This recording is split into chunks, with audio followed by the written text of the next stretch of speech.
Chapter 340. Let's hope they succeed. The person who spoke didn't have much hope himself. How could it be possible to kill a zombie king among countless zombies? It was impossible to even think about it, okay? Xiaoqing chatted with them for a while before leaving. After she left, she summarized all the clues she had obtained. First of all, the zombie siege wasn't something that happened in a day. During this period of time, there had been a total of 6 attacks. More than half of the people in the base who could fight had been killed. The remaining people were either injured or exhausted. They wouldn't be able to survive the next attack. Obviously, the higher-ups knew more than the people at the bottom. They had found something and decided to capture the leader first. So Xiaoqing decided to participate in the selection of the suicide squad. She thought that she could learn more. When the time came, even if she failed, she could leave leisurely. Therefore, after Xiaoqing asked for directions, she went to sign up. Under such circumstances, there was no way she could organize a proper competition. The registration place was in the square. There was a row of tables. Staff members sat behind the tables. Sitting at the front of the table was a man who looked very decent and handsome. When Xiaoqing went to ask, he said dryly, "If you want to join the suicide squad, the base will give you 100 kilograms of food and 100 zombie nuclei. They are all level 2 and above. You can use them to settle your family. The base will also take care of your family until the base no longer exists. Of course, you have to prove your strength." His meaning was obvious. This mission was very dangerous. It was very likely that the whole team would be wiped out. No one could come back alive. So, their families should be settled in advance so that they would have no worries. Okay. Xiaoqing nodded seriously. The girl sitting next to the man couldn't help but cover her face. Then she added, "May I know your identity, power, and level?" "I entered the base a few days ago. It's a survivor base in S City. I wanted to come here to replenish some resources." Xiaoqing smiled and said, "I'm a wood ability user, peak level 3. Xiaoqing had her reasons for saying that. All the paranormals in the base would generally have a registration and identification card, which she didn't have. If she pretended to be a paranormal in the base, she would be easily exposed. But if she pretended to be a paranormal from outside the base, it would be easy to say that she lost her temporary residence certificate when fighting against the zombies. The girl looked at her sympathetically. She was so unlucky. She came in to replenish her resources, but she happened to be surrounded by zombies. "All right, now you have to prove your strength."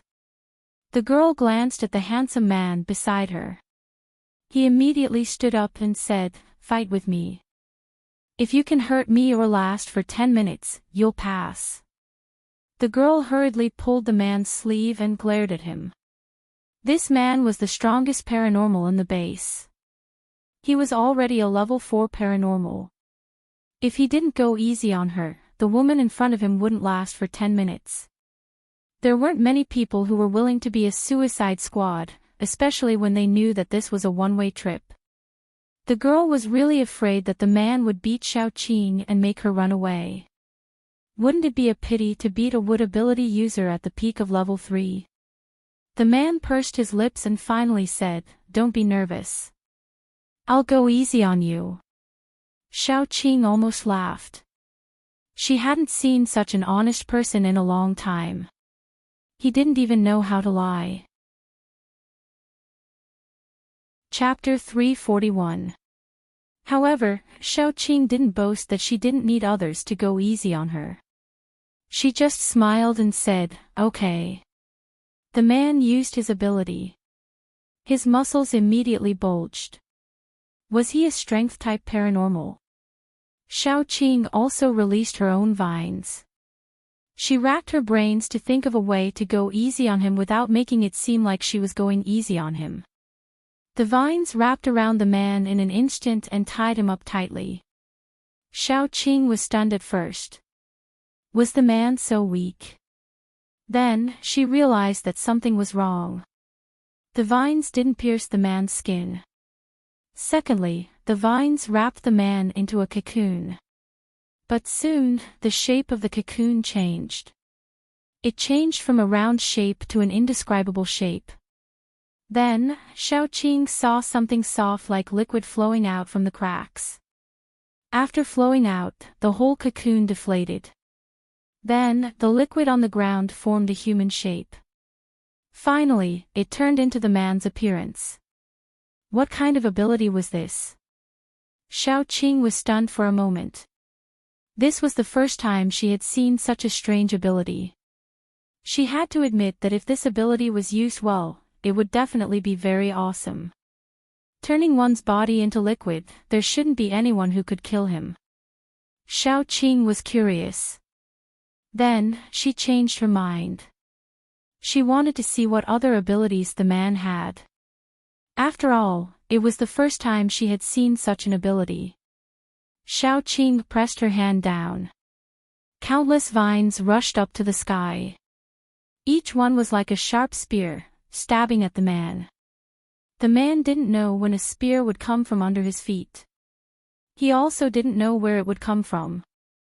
It was a test of one's reflexes. However, the man dodged 99% of the vines.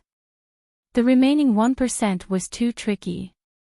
Sometimes, several vines would stab at him at the same time. It was impossible for him to dodge. Therefore, he had to choose the situation with the least injury. Every time this happened, the vines would turn into liquid. Therefore, 10 minutes passed. Xiaoqing didn't hurt the man, and the man couldn't get close to Xiaoqing. The onlookers were stunned. They had never seen anyone who could fight with a man like this. Even if the man went easy on her, he was already a level 4 fighter while Xiaoqing was only at the peak of level 3. At least in their eyes, Xiaoqing was only at the pinnacle of level 3. Also, even if the man went easy on her, Xiaoqing didn't use her full strength. Didn't you see that she only used one kind of plant from beginning to end? A rank 3 would attribute metahuman should have at least 3 types of mutated plants for protection. Therefore, everyone looked at Xiaoqing as if they were looking up to a tall mountain. The man said expressionlessly, "You've passed the review. What's your name? You can go and claim your reward now." "My name is Xiaoqing," Xiaoqing said indifferently. The man nodded. "My name is Xiao Hanxing. We'll gather here at 7 o'clock tonight." After that, Xiaoqing left. She didn't claim her reward, but found a quiet place to sleep. She wanted to recover her energy and prepare to follow this group of people at night. When Xiaoqing arrived at the gathering place, she saw a few people standing there. Surprisingly, Xiaoqing was the only woman among them. The leader was naturally Xiao Hanxing. In front of this group of people, there was a man wearing glasses, who looked quite elegant. When Xiaoqing arrived, he coughed and said, "Is everyone here? I have a few words to tell you. First, this time, you're going to risk your lives for this base. No matter what the result is, the base will protect your families as much as possible before it's destroyed. Second, the zombie king you're looking for is a woman. She likes to wear red lipstick and black dresses. She's holding the skeleton of a child." Tenderness flashed across the man's eyes, but in the blink of an eye, that tenderness turned into coldness. Her weakness is the skeleton of the child in her hands. You can attack the skeleton to distract her. Chapter 342. Xiaoqing couldn't help but frown. Who was this man? He seemed to know the zombie king. Xiaoqing wasn't a resident of the base. She could leave at any time after completing her mission, so she asked straightforwardly, "You seem to know it?" The elegant man was embarrassed for a moment, but soon he laughed and said, "How is that possible? I only saw it commanding zombies yesterday, and it has been protecting the corpse in its arms. So I guess its weakness is the corpse. Oh. Xiaoqing didn't believe him at all. Her intuition told her that the man was a little guilty. Probably because of his guilty conscience, the man encouraged them and let them leave. At that moment, Xiaoqing knew that the man was the base chief. She followed Zhao Hanqing and the others out slowly. When they reached the edge of the square, she turned around and saw the base chief squinting his eyes. There was an indescribable evil in his eyes. She didn't know what he was thinking. The base chief was also startled by her sudden turnaround. He awkwardly avoided Xiaoqing's eyes. When the group of people reached the gate of the base, many people came out to see them off, just like the warriors who had gone on an expedition in ancient times. Zhao Hanqing took out a bottle of spray and said, "Spray this on your body. It can confuse the zombie's sense of smell.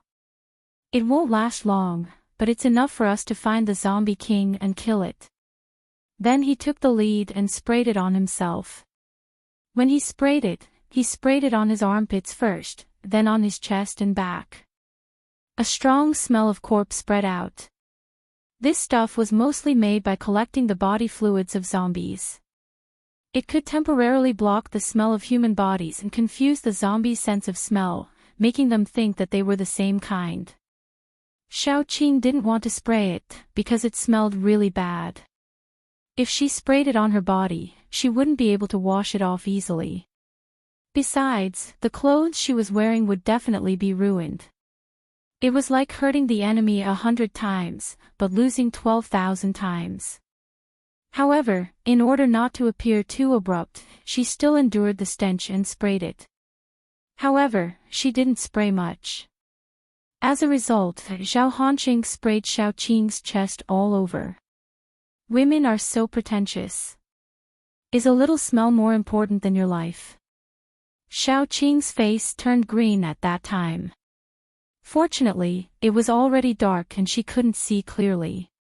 Then, a group of people walked into the zombie crowd. To be honest, it was not a good experience to be in close contact with zombies, especially when there were so many of them. Once there was a flaw in the smell on their bodies, they would be swarmed by a group of zombies. Not to mention running back, it would be a good thing if they could even leave some bones behind. Even though they were prepared to die, they were still trembling with fear when they entered. There was a slightly younger youth whose legs were already trembling, looking especially pitiful. Xiaoqing couldn't help but ask him, "Since you're afraid, why did you come?" The youth whispered, "But I still have a sister. It doesn't matter if I die, but I have to fight for her." He puffed up his cheeks and said seriously, "I'm not afraid of death, but I'm afraid of pain." Xiaoqing couldn't help but touch his head, but Zhao Hanqing glared at her in return. He mouthed, "Don't talk, be careful not to leak your smell." The youth was so scared that he hurriedly covered his mouth. His eyes rolled, looking at the zombies around him, and his face turned pale. Xiaoqing helplessly put her hands in her pockets, looking left and right. She didn't know whether it was good luck or bad luck, but she saw the woman standing in the zombie crowd at first glance. It stood quietly in the middle of the zombies, staring at them with a pair of eyes like black holes. It was still holding the skeleton in its arms. Xiaoqing was sure that it had found them. Chapter 343. At this time, Zhao Hanqing also found the woman. He whispered in surprise, "Follow me." Then, he took the lead to walk to the female zombie king. As soon as they approached, the zombie king suddenly looked up to the sky and roared. The sound waves spread quickly, making people unable to stand still. At this time, the zombie king made the first move. Like a cannonball, it rushed to the crowd with a murderous aura. Zhao Hanqing was the first one to stand still after Xiaoqing. He quickly stepped forward and blocked the zombie king's attack like a solid wall. However, the zombie king's attack was not something he could resist. Zhao Hanqing was knocked back quickly, and he took several steps back. At this time, the Zombie King pounced on him again. The two superpowered people behind Zhao Hanxing took the lead to attack. At this time, the base chief and several people were standing on the wall with binoculars, looking at the vague figures, especially the skyrocketing light and the deafening sound. Someone beside him asked, "Base chief, what if they fail?" The base chief said with a cold face, "Once they fail, we'll apply the zombie scent simulation drug and leave through the secret passage." To put it bluntly, it meant giving up the base. As long as the people were still there, he would have a chance to make a comeback. Giving up the base was not a big deal. No matter how reluctant he was to give up the previous hard work, he would not lose his life. On Xiaoqing's side, the battle was in full swing. The suicide squad led by Zhao Hanxing was fighting with the Zombie King. Xiaoqing slowly opened her hands and pulled away two zombies who were trying to get close. At this time, Zhao Hanxing had collided with the Zombie King for the second time. He didn't know whether to say that he was thick-skinned or not, but he didn't suffer a big loss when he collided with the Zombie King head-on. He just needed to retreat a long distance every time to reduce the force. The other people were more pitiful. They were much weaker than Zhao Hanxing in terms of strength and superpowers. As soon as Zhao Hanxing was sent flying, the Zombie King clawed at the face of the other paranormal and crushed his skull. The Zombie King's strength was fierce. As soon as the smell of blood spread out, zombies naturally became restless and tried to get close. Although Xiaoqing wasn't going to help Zhao Hanxing and the others, she didn't want to hurt them either. She touched her chin and decided to create a chance for them to beat up the Zombie King. Those poor zombies were suppressed by Xiaoqing's vibe before they could even get close. After all, Xiaoqing was now a level 5 zombie, which was no weaker than the Zombie King. Therefore, the smell of blood filled the air, but not a single zombie came over. Those people were surprised and happy, and started to attack the Zombie King. Zhao Hanxing took almost all the damage. If he couldn't take it anymore, he would liquefy the part that was in contact with the Zombie King. For a while, the Zombie King couldn't do anything to them, but they couldn't do anything to the Zombie King either. Just as Xiaoqing was calmly watching the show, she suddenly heard a very vague voice. "Why are you helping them? We are the same kind." The voice was very vague. If you didn't listen carefully, you wouldn't be able to hear it clearly. Xiaoqing was stunned. Where did this voice come from? She glanced around and finally looked at the Zombie King in disbelief. Could it be, God, could it be that zombies have their own consciousness after reaching level 5? However, Xiaoqing quickly overturned her thoughts. That voice kept echoing in her mind, and it was all vague and reproachful. Chapter 344. Even if a broken recorder was playing it over and over again, and the sound was very vague, Xiaoqing was sure that it was not a sound, but a spiritual power. Just like how Xiao Tong could communicate with her through spiritual power, this should be a warning from the Zombie King using its spiritual power. Just as Xiaoqing was stunned, the Zombie King descended from the sky like a black bat, and viciously tore apart a person's throat. That man was none other than the boy who had been talking to Xiaoqing at the beginning. He made a few strange sounds from his throat, then fell to the ground, and bright red liquid flowed out of his wounds. Xiaoqing lowered her head and looked at him. Her bright eyes slowly dimmed, filled with the desire to live. It was as if she was saying, "I don't want to die. I can't die. I still have a sister. If I die, who will protect her?" Xiaoqing seemed to hear his voice, with a little bit of timidity. "I'm not afraid of death, I'm afraid of pain." She moved her fingers, then couldn't help but reach out and pick up the boy, putting him behind her. She couldn't save him, and the only thing she could do was to keep his body from being damaged for the time being. Zhao Hanxing looked back at Xiaoqing, his eyes full of doubt and anger, as if he was saying, "Why don't you help us trap the Zombie King?" why are you doing nothing?" Xiaoqing didn't say anything, nor did she move. She just stood there, trying to communicate with the Zombie King with her weak spiritual power. Perhaps the Zombie King would tell her the truth. Xiaoqing gave a self-mocking smile. She clearly understood that everything she had done might be in vain. Sure enough, the Zombie King had been feeding her some feelings of anger, mixed with a little murderous intent. This time, it didn't even make a sound. Xiaoqing was a little disappointed. She narrowed her eyes and carefully observed the battle. Because of Zhao Hanqing, the battle didn't seem to be one-sided. However, Zhao Hanqing was only a level 4 superpower possessor, and this Zombie King was level 5. Even if Zhao Hanqing could temporarily resist the Zombie King's attack because of his special superpower, he couldn't hold on for too long. If they didn't have other trump cards, this group of people would definitely lose. Xiaoqing didn't know whether she should make a move or not, because once she did, the battle between her and the Zombie King would ignite the whole zombie crowd. At that time, the whole zombie crowd would go crazy because of the battle between two kings. They would attack the living people nearby, and the nearest place to them was the base. That was to say, as long as Xiaoqing made a move, the zombie siege would be brought forward. She might temporarily save a few lives, but soon, more people would die, and they wouldn't be able to return to the city alive.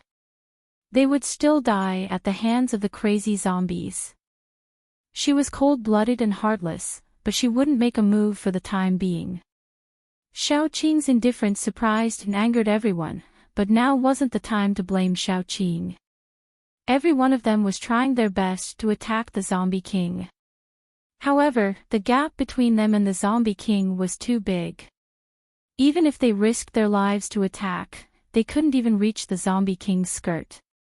Although they didn't know why the zombies nearby didn't attack them, they couldn't rely on luck. They had to finish the battle as soon as possible. Otherwise, it would be their base that would be destroyed. One of the men suddenly gritted his teeth and roared with red eyes, "If you have a chance to go back alive, take care of my wife for me." Then, he pounced on the Zombie King. His speed was very fast, and the Zombie King was in a stalemate with Zhao Hanqing, so Zhao Hanqing didn't pay attention and was pounced on by him. As soon as he pounced on the Zombie King, he used his hands and feet to lock the Zombie King. Then, many vines drilled out of his body and entangled him and the Zombie King. He was also a wood-powered superpower possessor. After trapping the Zombie King, the wood-powered man's body suddenly swelled like a balloon. Soon, he swelled up as if he had been injected with dozens of kilograms of water. Then, he exploded into a mass of flesh and blood. This was a very special ability, which came from the spores of a kind of plant. It could be said to be his innate ability. In the past, this superpower possessor used to joke with his friends, saying that such an ability was useless. It could only be used to perish together with others, and he would never use it in his life. But now, he used it. The blood mist spread and slowly dissipated. A shrill howl was heard. Except for the Zombie King's messy hair, there was no wound at all. However, the child's skeleton in her arms fell apart because of the violent explosion. The fragile skeleton scattered all over the ground. The Zombie King knelt on the ground in a panic, picked up the bones one by one, and put them into her arms. At this time, she didn't look like a Zombie King that had caused countless uproars and launched a zombie siege. She looked more like a helpless mother. Zhao Hanqing's eyes were also red, but he knew that this was his only chance, the only chance to hurt or even kill this Zombie King, and this chance was created by his companion's life. He absolutely couldn't miss it. In an instant, several superpower possessors used their strongest moves. Colorful superpowers instantly engulfed the Zombie King kneeling on the ground. What Xiaoqing could see was the Zombie King's last movement. In an instant, it curled up its body, protected all the scattered bones in its arms, and welcomed the superpowers with its own back. With a loud bang, Xiaoqing even felt the ground under her feet shake a few times. Especially the place where everyone was focusing their fire, it directly turned into a huge pit. As the smoke and dust dispersed, the thing in the pit was slowly revealed. First, there was a piece of flesh that had lost its skin, leaving only the spine, and the internal organs that could be seen through the spine. Those internal organs had turned black and smelled bad, without any vitality at all. Then, it slowly straightened its back. The zombie king didn't die. Even if it only lost the skin on its back, given enough time, it could recover. This injury was not serious, but it had already gone completely crazy. That was because although the skeletons in its bosom were well protected, they were, after all, the skeletons of ordinary children. They could not withstand the shock, and some of them had already shattered into powder. In everyone's horrified and unbelievable eyes, the zombie king slowly stood up, and inserted the rest of the bones, one by one, into her stomach. The last skull, because it was too big and blunt, couldn't be inserted, so she tore open her chest and stuffed it in alive. Obviously, this scene was very scary, but Xiaoqing saw a touch of gentleness in the zombie king's eyes. A mother, even if she had become a zombie, still couldn't restrain her love for her children. This was really great. Chapter 345. It was worried that it wouldn't be able to protect those bones, so it would rather put them into its body and integrate them with itself. That way, unless it died, its children wouldn't be harmed. After all the bones were stuffed into its body, the zombie king's blood-red eyes looked at everyone present. This was the post-apocalyptic era, the cruelest era. People had their own protection, and zombies had their own obsession. It was hard to tell who was right and who was wrong. Xiaoqing was actually a little tangled. She could see that Zhao Hanxing was a good person. It would be a pity if he died, but she couldn't save him. She could only watch the zombie king run amok in the crowd. After the zombie king went crazy, Zhao Hanxing acted like he was on drugs, crazily standing in the front. Whenever the zombie king tried to attack his teammates, Zhao Hanxing would use crazy attacks to draw the zombie king away, or directly become a human shield to protect his teammates. In a short time, no one was killed by the zombie king, but Zhao Hanxing himself was scarred. Even if he could liquefy his body, it couldn't be used all the time, and when he was in the liquefied state, he couldn't bear any damage. Sometimes, in order to protect his teammates, Zhao Hanxing had to use his own body as a shield. Those paranormals also gritted their teeth and desperately attacked the zombie king to relieve the pressure on Zhao Hanxing. The two sides were in a temporary stalemate. It was already 9:00 in the evening.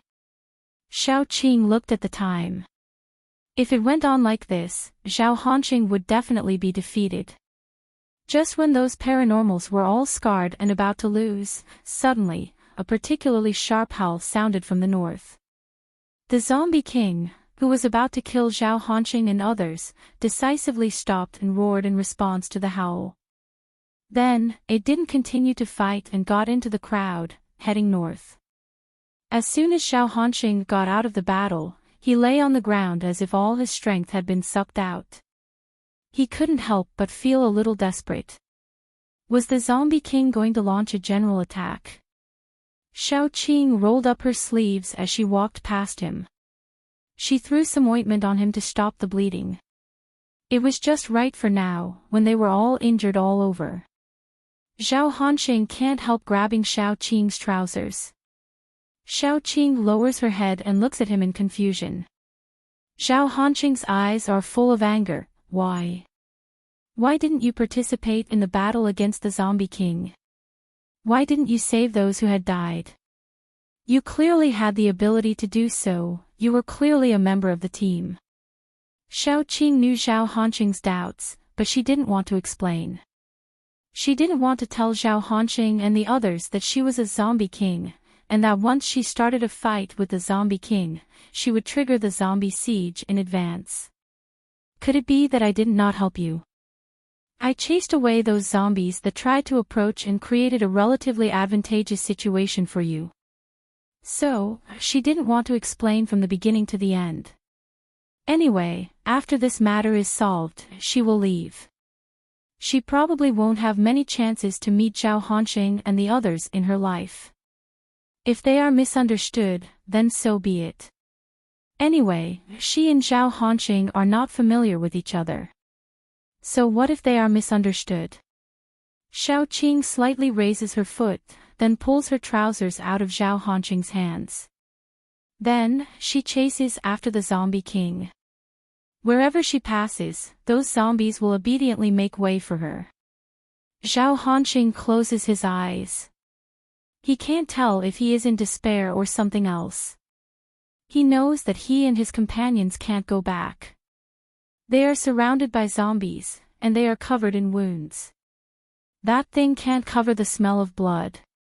Once the Zombie King leaves, the surrounding zombies will tear them to pieces. Chapter 346. It was a dead end. Zhao Hanxing closed his eyes and waited for death for a long time, but the pain didn't come. He opened his eyes and found a group of zombies walking past him. Every one of them looked at him like a foodie looking at a freshly baked Beijing duck, but they didn't have the money to eat it. Therefore, the group of zombies walked past him with an expression that said, "This human must be delicious." They didn't even look at him and walked away without looking back. Although they didn't know what had happened, one thing was certain: they were lucky to survive. Although Zhao Hanxing was still worried that he would be torn to pieces as soon as he moved, thinking that the zombies were moving towards the base, he couldn't help but get up. Zhao Hanxing tentatively took 2 steps forward. Those zombies still didn't touch him. Only then did he feel relieved. He said to his friends, "You guys find a place to hide first." Then, he hurriedly followed the Zombie King. The other people were also seriously injured. They all knew that once the zombies started to attack the base, the gate of the base wouldn't open, so they definitely couldn't return to the base. So they could only find a place to hide first. Before they left, they carried their dead companions on their backs, which made the surrounding zombies so angry that they wanted to scratch the wall. Xiao Qing went all the way forward, following the Zombie King from a distance. Then she saw the Zombie King and several strange-looking zombies, who looked like monkeys that had been made into specimens and then came back to life. There was even a mutant dog in the middle. Then the mutant dog led the Zombie King, and the Zombie King led his subordinates in a direction to outflank. Finally, after stopping at a mound, all the zombies quieted down, and under the Zombie King's command, they ambushed nearby. After a while, the ground suddenly moved, and a black hole opened up. A wretched-looking man stuck his head out and looked around. Then, he jumped out and shouted into the hole, "It's safe. Come out." Then, many people came out of the tunnel, including the bespectacled base chief. Base chief said while crawling out, "Fortunately, we didn't do anything. Otherwise, we would have died in the city. Now, let's go." Before he finished talking, he saw the Zombie King standing behind the mound. He was so scared that he took a step back and almost fell to the ground. "Base Chief, what's wrong?" The perverted man hadn't found the Zombie King yet. He thought that the base chief was worried about losing his base, so he said, "Although this base is gone, we can find another place to start again. We can still build another base." The base chief could no longer hear him. He just stared straight at the Zombie King. It was hard to tell what kind of complicated emotions were in his eyes. After a long time, he slowly stepped back. At the same time, he looked around, looking for a way to escape. The Zombie King screamed, and all the zombies that were lying in ambush ran out and surrounded the group of people. The base chief's smile was a little ugly. He looked left and right and knew he was in a hopeless situation. He lowered his voice and said affectionately, "Suyun, are you here for me?" The zombie king stared at him. Its eyes became redder and redder, as if blood was about to drip out. Its aura also became more and more dignified and terrifying. Only Shao Qing saw it clearly. At that moment, the zombie king broke through to the middle stage of level 5. It was a little stronger than Shao Qing now. The base chief was really scared. His legs were weak, let alone the people who followed him. The zombie king walked over step by step until it was in front of the base chief. It raised its hand, and its sharp fingernails were like sharp blades, shining with a cold light. Chapter 347. The base chief suddenly said, "Suyun, do you still remember? I gave you the ring. I was poor back then. I couldn't afford gold or silver, so I used coins. I hollowed out the center of the ring and made it look like a ring. I gave it to you. At that time, you said it was the most beautiful ring in the world." For a moment, the zombie king was at a loss. It didn't have many memories, only a deep obsession and an inexplicable hatred. The base chief continued, "At that time, everyone looked down on me. You were the only one who didn't hesitate to marry me. Our wedding was very simple. We didn't have a wedding dress, a banquet, or your favorite red rose. I cut a Chinese rose and put it in your hair. Only you and I held hands and got a marriage certificate." His eyes glistened with tears, full of affection. "Do you still remember me? Do you still remember me?" Just as the zombie king was in a state of confusion, the base chief suddenly rushed over. It looked like he wanted to hug the zombie king, but he was actually holding a dagger in his hand. He stabbed it hard into the zombie king's chest. The skeleton of a child was still in its chest. The zombie king, whose reverse scale had been touched, suddenly went crazy. It slapped the base chief and sent him flying. The base chief was slapped to the ground. As soon as he landed, he spat out a mouthful of blood. Then, without stopping, he turned around and rushed toward the zombies that surrounded him. He was very fast. There was a faint green light around his ankle. It turned out that he was also a superpower possessor, and a wind power possessor. The zombie king roared and was about to chase after him, but the base chief, who was running fast, was kicked back. Shao Qing chuckled. She looked at the base chief rolling on the ground like a gourd. Then, she said, "Since you love it so much, why do you still want to leave? Why don't you two catch up?" The base chief was kicked in the chest. For a moment, he couldn't breathe. He looked at Shao Qing in surprise, as if he couldn't understand why Shao Qing did that. Shao Qing rolled up her sleeves and continued watching the scene. She was now sure that the base chief and the zombie king knew each other. Not only that, they were probably husband and wife. Then why did they turn against each other? Why did the zombie king turn into a zombie? Why did both of them want to kill the base chief so badly? Shao Qing felt that there must be a lot of secrets in this, and she really wanted to know. The zombie king looked at Shao Qing gratefully. It squatted down and grabbed the base chief's neck, wanting to strangle him.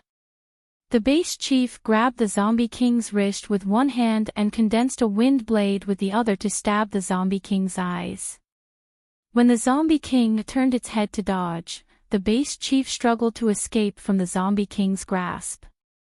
He rolled back and dodged temporarily. All of this happened in the blink of an eye.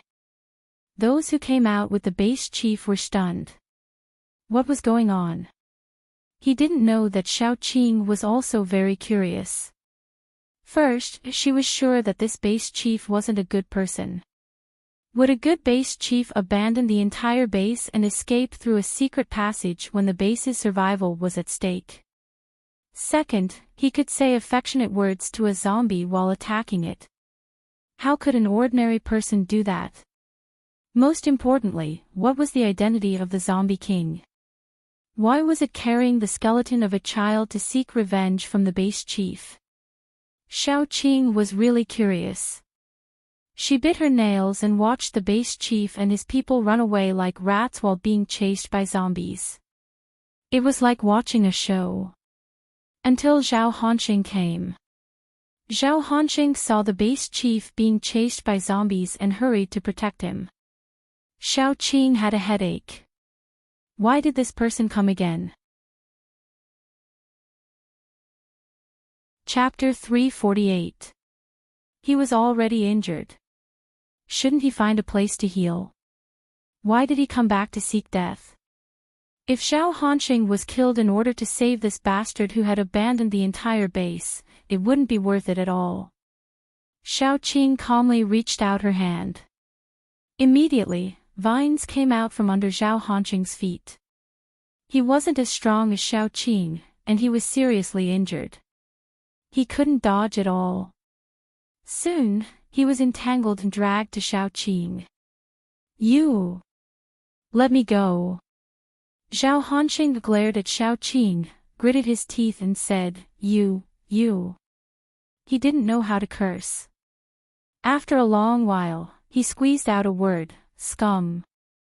Xiaoqing sneered, then slapped him on the head. Is your brain full of water? Why don't you think about it? Why is your great base chief here? Is this kind of person worth risking your life to protect? Zhao Hanxing was only a little straitened, but he wasn't stupid. He quickly reacted and didn't say anything for a long time. Xiaoqing hung him to the side and continued to watch the show. The zombie king approached the base chief step by step. When it was in front of the base chief, it waved its claws at him. The base chief immediately dragged a person over and used him as a shield. That man didn't even have the chance to say a word before his head was smashed by the zombie king. As soon as this man died, the base chief used the corpse as a cover to escape again. Then, in order to get out of trouble, he pushed a man next to him into the zombie crowd and watched the man being eaten by the zombies. Zhao Hanxing was stunned.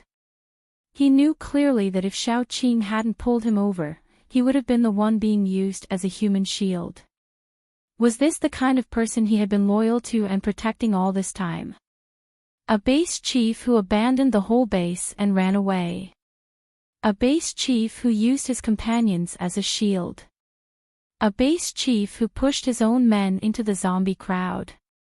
Xiaoqing handed some biscuits to Zhao Hanxing. Do you want some to calm down? Zhao Hanxing immediately looked at her with a strange expression. In Zhao Hanxing's eyes, Xiaoqing was now a big weirdo. The bloody scene in front of her was enough to make people lose their appetite, but she was still eating biscuits. Xiaoqing stuffed the biscuit into her mouth and continued to watch the show. She firmly believed that the best part was yet to come. Xiaoqing was surrounded by vines, baring their fangs and brandishing their claws. Any zombie that accidentally got close to her would be whipped away. The base chief had been badly injured by the zombie king.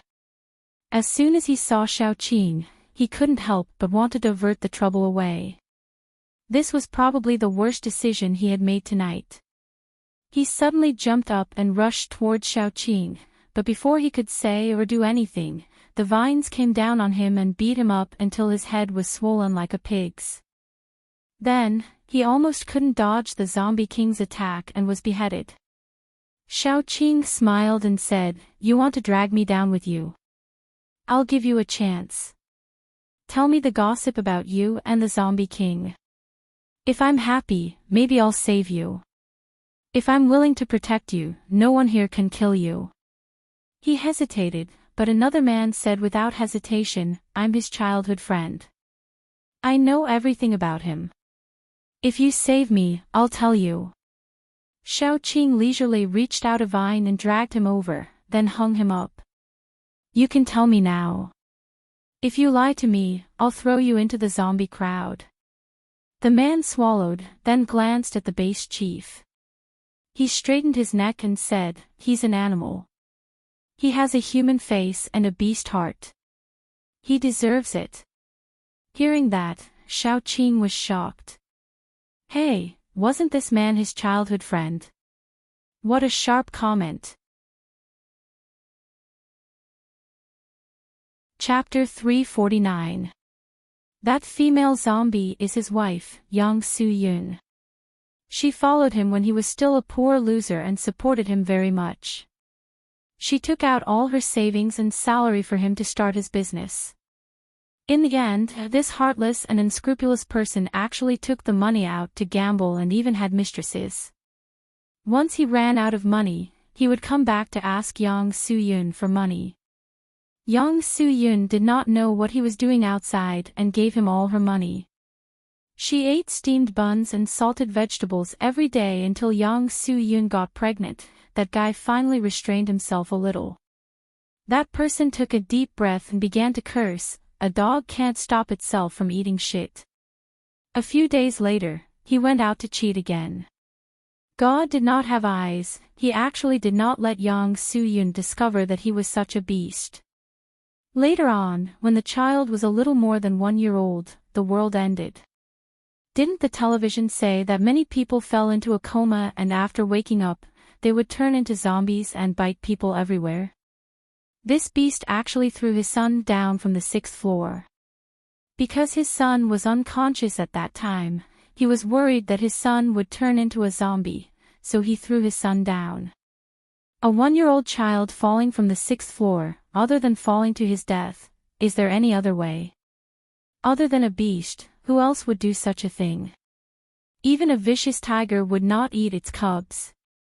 The base chief's face turned red and white. He roared angrily, "Shut up." That person rolled his eyes sarcastically, then continued, "There's something even more ruthless." Yang Su-yun almost went crazy at that time.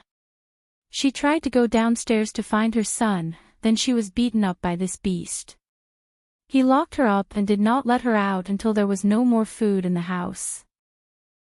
Guess what he did? His voice echoed in the open space. Everyone pricked up their ears. That person sneered and continued, he actually wanted to kill Yang Su-yun and eat her flesh. He even regretted throwing his son down instead of killing him and putting him in the refrigerator. This is what he told me personally. Yang Su-yun jumped down from the 6th floor in a fit of madness. She was probably bitten by a zombie, so she came back to take revenge. Tui, I think he deserved it. When this person said those words, not to mention Xiaoqing, even the people who were with the base chief could not help but stay away from him. Killing one's son and eating one's wife, how crazy was this person to do such a thing? Zhao Hansheng was an honest person. He struggled and said, "Let me go. I want to kill him." Xiaoqing could not help but slap him. She sneered, "You just risked your life to protect him, and now you want to kill him? You'd better squat here obediently." After slapping Zhao Hansheng, Xiaoqing patted the man who spoke. She smiled and said, "Very good, very cooperative, you are safe now." Then the vine carried him all the way out of the zombie encirclement. She finally threw him aside.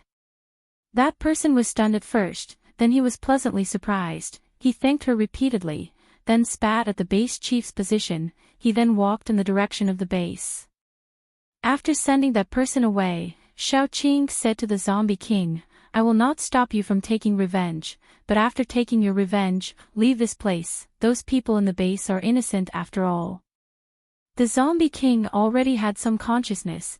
It let out a low howl in response to Xiaoqing, then looked at the base chief. The base chief still wanted to run, but his legs were bound by Xiaoqing's vines. After being bound, he did not even have the chance to run. He could only watch helplessly as the zombie king walked over and grabbed his neck. Its face was filled with deep hatred. He struggled for a while, and a cracking sound came from his throat. Soon, his eyes were about to fall out of their sockets. This was because a hand had pierced into his chest, probing and stirring inside before finally grabbing onto a piece of flesh that was still pulsating. That was his heart. Chapter 350. Perhaps it had once questioned whether his heart was black or not. It had also once thought of swallowing him alive. But in the end, the zombie king only crushed the beating heart into minced meat. He threw the corpse that had lost its heart into the zombie crowd and let the zombies eat it. The zombie king covered its chest and watched silently.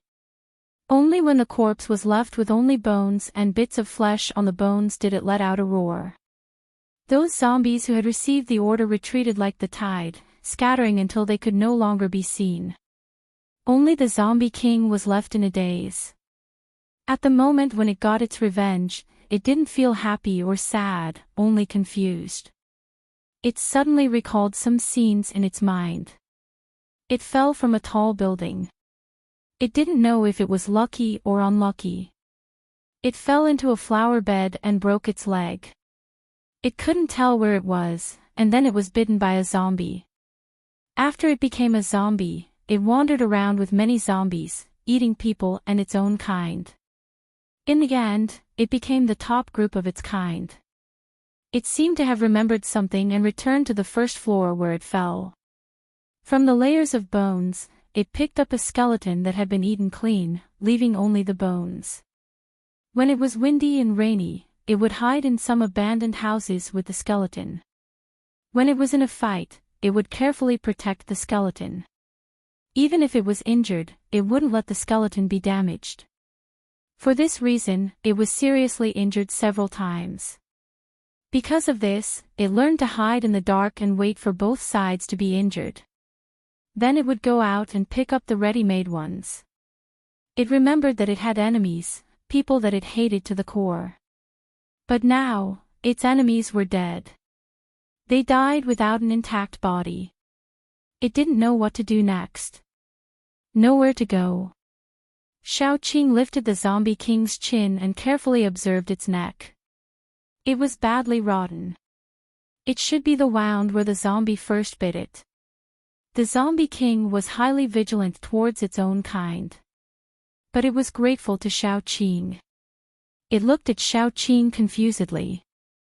Xiaoqing said to it seriously, "Go south. There is a place called Jiang City. My friends are all there. It's a good place to settle down. If you don't have a place to go, you can go to Jiang City." The zombie king roared gratefully, then took his monkey-like brothers and left with the other zombies. Zhao Hanqing was still hanging there. He was a little confused. The zombie siege that troubled them was solved just like that. Just a second ago, he was still holding on to the hope that even if he were to die, he would die before the base was breached. But in the next second, all the zombies retreated. It was like a dream. He couldn't even tell whether it was a dream when the zombies surrounded the city, or now that the zombies had dispersed, it was a dream. Xiaoqing retracted the vines and said to Zhao Hanqing and the others, "The crisis is over. You can return to the city. The only problem is that we need to choose a new chief." The remaining group of people expressed that even if the original base chief was still alive, they would not let such a beast in human skin be the base chief again. It was time to select a new base chief. All eyes were on Zhao Hanqing. Zhao Hanqing was still confused. He stared at Xiaoqing's back as she left. His heart was filled with indescribable disappointment and a feeling that he couldn't explain. She was a very magical girl. He had never seen such a woman. She was strong, mysterious, independent. Even her beauty was beautiful and sharp. He probably wouldn't see her again. Zhao Hanqing rubbed his chest. That strange feeling lingered in his heart and refused to go away. Chapter 351. On the other side, Xiaoqing had met up with her friends.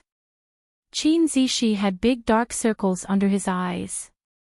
It was obvious that he hadn't slept well. It was only when Xiaoqing came back that he heaved a sigh of relief and looked at Xiaoqing with a very bitter expression.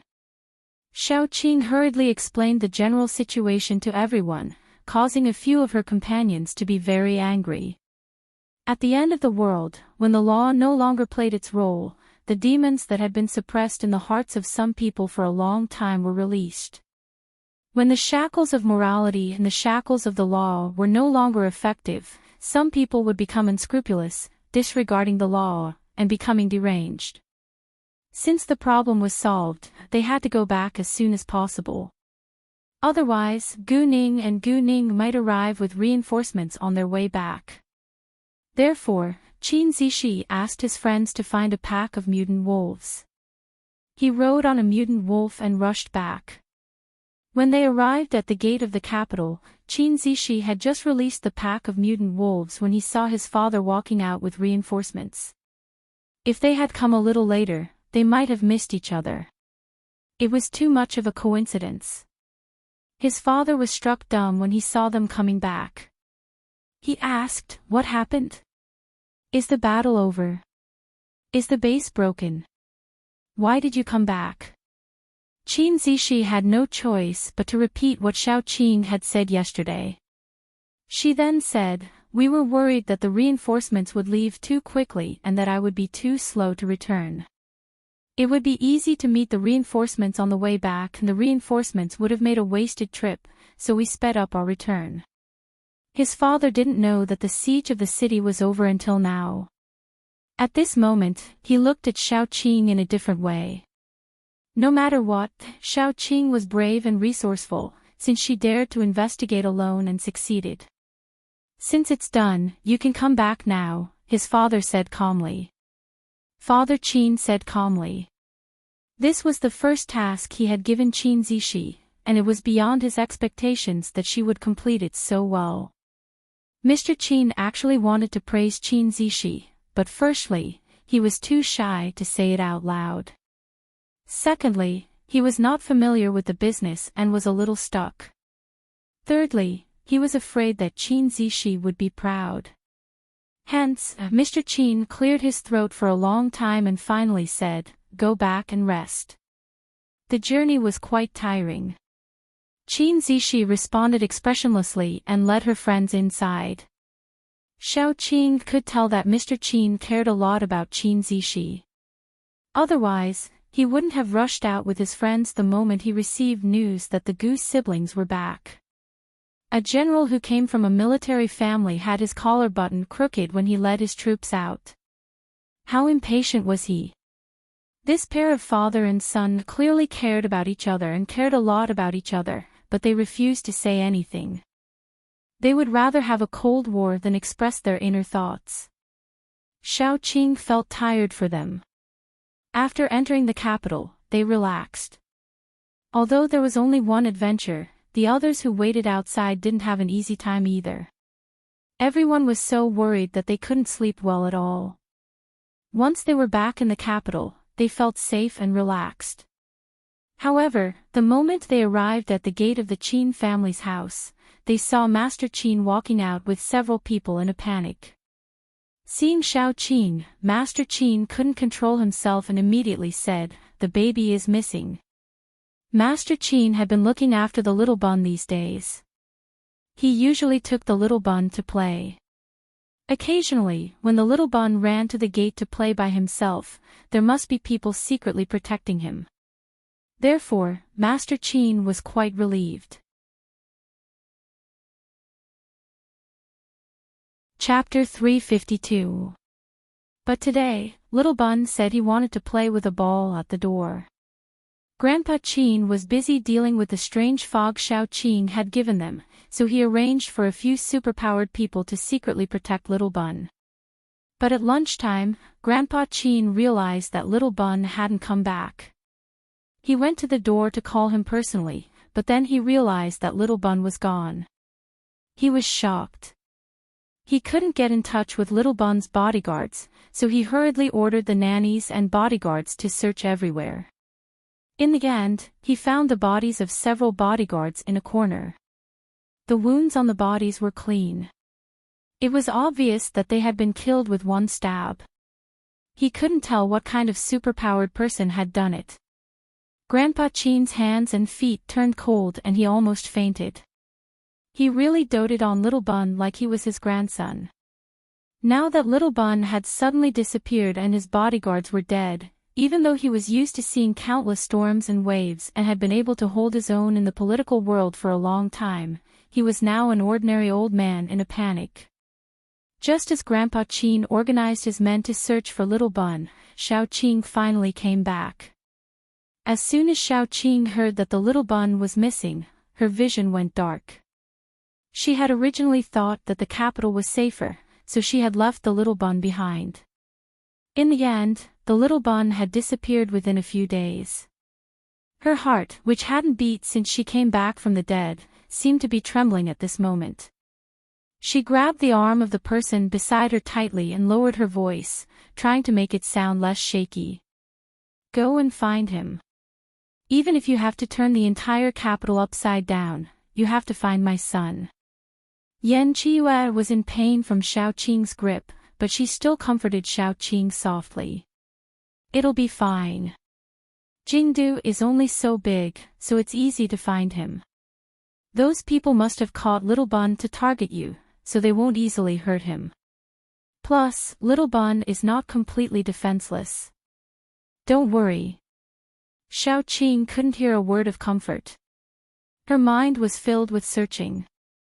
Grandpa Qin and Father Qin hurriedly gave the order and mobilized all their men. As she looked around, a person suddenly flashed across Xiao Qing's mind. Lin Qifan. For the past few days, Lin Qifan must have come to look for Little Bun frequently. Before he disappeared, Little Bun said that he wanted to play ball with someone at the door. It was very likely that this person was Lin Qifan, the person who kidnapped Little Bun. Xiao Qing told her friends about this conjecture, and they split into several groups. Each group brought along a person who was familiar with Jingdu, and then they split up to look for the women related to Lin Qifan. If she found Lin Qifan, she might be able to find the Little Bun. Xiao Qing, Yan Qiyu, and Dai were in a group. They brought along a person who was familiar with Jingdu and went to find Lu Axan. When they came to Jingdu this time, they saw Lu Axan and Lin Qifan together. She was jealous of Lin Qifan and almost killed a pair of siblings. She should know where Lin Qifan is, right?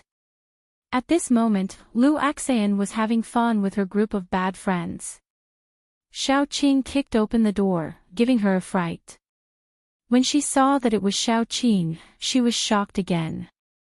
But this time, Qin Zishi wasn't there, so she breathed a sigh of relief. Without seeing Qin Zishi, Lu Axan became much bolder. In addition, she had many friends to support her. She immediately slammed the table and said, "What do you want? This is my house. You're trespassing. Even if I beat you to death here, it's self-defense. Do you understand?" How could Xiao Qing have the time to listen to her blabbering? She immediately pulled out her military knife and nailed it to the table. "I'll ask you 2 questions. Answer me truthfully, or I'll gouge your eyes out." Chapter 353. Xiao Qing's voice was flat, as if it wasn't threatening at all. However, Lu Axan shuddered. But then, she felt that being threatened by Xiao Qing in front of all her friends was very embarrassing. She straightened her neck and said, "I'll say whatever you want me to say. Who do you think you are?" In fact, her words were already showing her weakness. However, Xiao Qing wasn't in the mood to talk to her. She held the military knife and directly stabbed it into the back of Lu Axan's hand, nailing her hand to the table. Lu Axan screamed in pain. Her friends wanted to help, but Xiao Qing whipped them into rolling gourds on the floor. "I'm not in the mood to talk nonsense with you. I'll give you 2 choices. First, tell me where Lin Qifan lives and where he is now. Second, let me kill you." Lu Axan was in so much pain that she kept sucking in cold air. However, she knew that Xiao Qing wasn't lying. If she really refused again, Xiao Qing would really dare to dig her eyes out and step on them like a light bulb. Lu Axayan hurriedly said, Lin Qifan lives in the west of the city. He has a small villa. The address is. After she told her the address, Xiaoqing calmly pulled out the military knife. She didn't even wipe the blood off and hurriedly led her people to the place she told her. Lu Axayan still liked Lin Qifan. As soon as Xiaoqing left, she tried to call Lin Qifan, but it didn't go through. On the other side, Xiaoqing had already arrived at Lin Qifan's place. She violently broke the door. The three of them searched the entire villa, but they didn't see Lin Qifan. Her face couldn't help but become gloomy, and she became more and more anxious. Yan Qiue hurriedly comforted her, let's go back to the Qin family first. What if there's news? What if they've already found him? Although she knew that the chances were slim, Xiaoqing still nodded and walked back. Dai didn't know how to speak, so she pulled on Yan Qiue's sleeve and asked her to comfort Xiaoqing. Yan Qiue said, Qin, you have to think positively. No matter what the person who took the baby away was thinking, he wouldn't hurt the baby. He definitely wanted to use the baby to exchange for something from us. Plus, the baby has a superpower. He's young, so he won't be guarded. With Yiya's protection, nothing bad will happen to him. Yiya. Xiaoqing's eyes brightened. She hurriedly sped up, let's go. The two people were confused, but they still hurriedly followed Xiaoqing. Xiaoqing's heart was filled with joy. How could she forget Ye? Yiya's intelligence wasn't inferior to the average person's. Since she hadn't found Yiya at the scene of the little bun's disappearance, it meant that Yiya was most likely with the little bun. When they returned, there was still no news of the little bun. Xiaoqing walked around the last spot where the little bun was last seen before he disappeared. Her efforts paid off. She finally found something. It was a tuft of rabbit fur. This tuft of rabbit fur was in the place where the little bun often played with a ball. Those who didn't know better would think that Yiya had dropped it when she was picking up a ball. The rabbit fur was facing west. Xiaoqing immediately said, this is most likely left by Yiya. Let's go. They walked all the way to the west. After walking for a long time, they indeed saw another tuft of rabbit fur in a corner. The rabbit fur was facing west. This time, they could confirm that Yiya had deliberately left it behind. Xiaoqing followed the markings left by Yiya. The little bun was in a daze. He was locked up in a small dark room with only Yiya in his arms to keep him company. After his captors left, the little bun secretly got up from the ground. He stood on his tiptoes and tried to look out the window. However, the window was too high and he couldn't reach it. Chapter 354. Little Bun was a little discouraged. He lowered his head and played with Yiya in his arms, saying in a low voice, when will Mama come back? Mama will be very worried when she finds out that I'm gone. Yiya, shrink back. When will Mama come and save us? After nagging for a while, the little bun sighed and began to play with Yiya. Yiya's face was swollen, and it could not help but roll its eyes. It had left evidence for Xiaoqing, so it had to bear the pain of plucking its fur. If Xiaoqing did not find the evidence it left behind, things would be bad. If Xiaoqing found it, she would definitely be able to find them. Yiya gritted its teeth and thought that it had contributed a lot of hair this time. When it plucked the hair, it was very distressed. When Xiaoqing found them, it must ask Xiaoqing for a lot of carrots to make up for the hair it had plucked. After Little Bun was captured, he was locked in a small dark room. There seemed to be people who had captured him. Little Bun was very smart. He did not want to sit there and wait for death, so he began to look around. The small dark room was empty. There was nothing, not even a light. There was only a door and a window.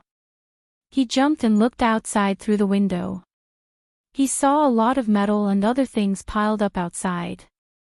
Some of them were rusty. Little Bun jumped and jumped, taking in everything outside. It seemed to be a very old factory, and there were many rusty steel bars and other things piled up on the ground. The window was very small, so he could not see anything else.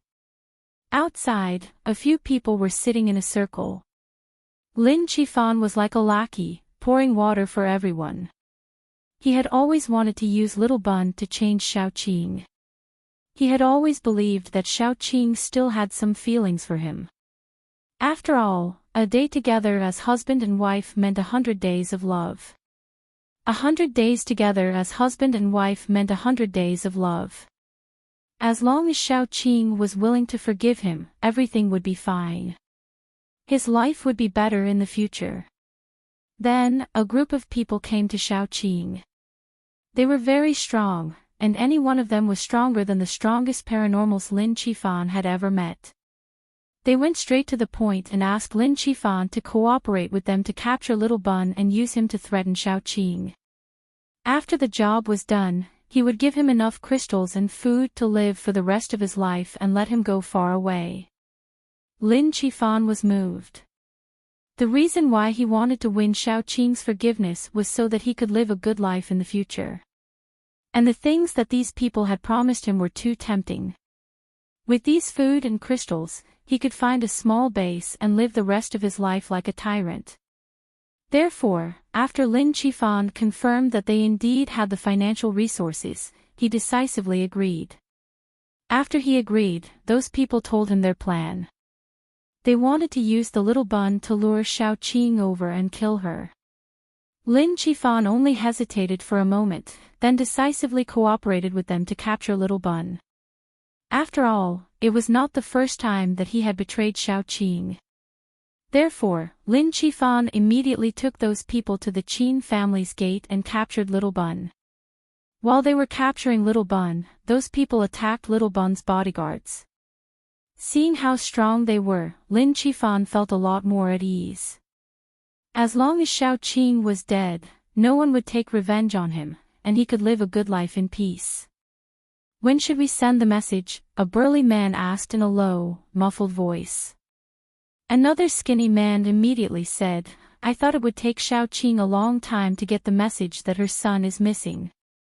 I didn't expect her to come back so early. But it's not a big deal. Let's wait for a while. When the sky is slightly dark, we can make our move." Skinny man is right.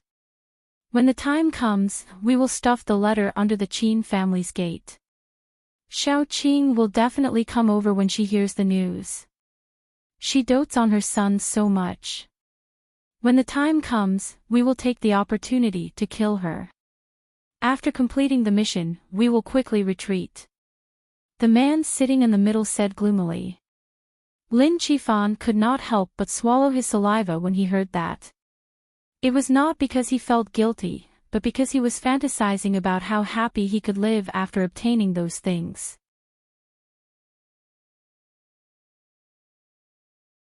Chapter 355. Let's do that. The man rubbed his hands and said, "Leave the delivery to me." "Where are you going?" A faint voice suddenly sounded in the room. The man said impatiently, "Didn't I just tell you? Go to the Qin family, Qin."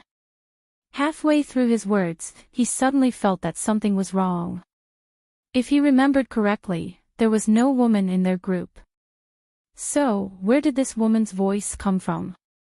The door suddenly rumbled and shattered into a pile of wood dregs, which then scattered all over the ground. Xiaoqing clapped her hands and calmly walked in. She glanced around and asked coldly, "Where's my son?" The room was silent. No one knew how Xiaoqing came here. What did they do to make Xiaoqing come here? Kill her. The leader gritted his teeth and said. The people around him immediately rushed forward. Two people walked out from Xiaoqing's side, one on the left and one on the right. One was Dai and the other was Yan Qiue. Yan Qiue stood in front and raised her hand. She clenched her fist and squeezed the air around one of the people. Blood and flesh splattered all over the floor. It was a horrible scene. On the other side, Dai had rushed into the crowd. His fingernails were as sharp as blades. Anyone who touched his fingernails would have a large piece of flesh torn off. Some people had already noticed that he was different from the others. They immediately screamed, "Zombie!" Xiaoqing took a step forward. The vines followed her movements and drilled out of the ground. This group of people was too weak to withstand a single blow. Lin Qifan felt that something was wrong. He swallowed his saliva in horror and stepped back silently. When Xiaoqing and the others didn't notice him, he had already retreated to the warehouse in the backyard. More than a dozen paranormals couldn't last more than 5 minutes in the hands of Xiaoqing and the other two people. Ignoring the blood on the floor, Xiaoqing said anxiously, "Let's find the baby first." At that moment, Little Bun was trying to save himself. Before he could figure out if he could crawl out of the window, Little Bun heard the sound of the door being unlocked. Immediately after, Lin Qifan pushed open the door and walked in. The Little Bun was full of vigilance, but he still looked confused. He whispered, "Are you here to play with me? But I'm in a bad mood right now, so I don't want to play." Lin Qifan still had the smell of blood on him. He looked at the Little Bun with a dark expression and walked forward without saying a word. The Little Bun was very nervous, but he didn't show it on his face. He leaned into the corner, and before he could say anything, he heard Xiaoqing's voice. "Son! Where are you?" The Little Bun's eyes immediately lit up. His mother had come to save him. "Mama! I'm here." As soon as Little Bun finished speaking, Lin Qifan rushed over, as if trying to make Little Bun a hostage. Yiye had been squatting on the side, motionless. When she saw Lin Qifan rushing over, Yiye immediately jumped up and slapped Lin Qifan's face with her rabbit paw. Lin Qifan was an ordinary person, so how could he withstand a high-level mutated animal's foot? He was slapped to the wall by Yiye's paw. Xiaoqing heard the noise and quickly ran over. She was surprised and happy to see Little Bun squatting in the room. She quickly went up and hugged Little Bun. Her voice was choked with sobs. "You scared me to death. You scared me to death, Mama, don't be scared, don't be scared." Little Bun gently patted Xiaoqing's back and whispered, "The baby is fine, look." Xiaoqing hugged Little Bun tightly. She felt tears in her eyes, but there wasn't even a drop of tear. She only breathed heavily and couldn't help but choke with sobs. Her heart was on the verge of breaking down.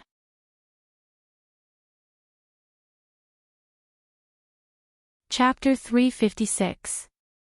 She had never been so scared before. Even though she had almost died a few times, she had never been so scared. The Little Bun was more important than her life.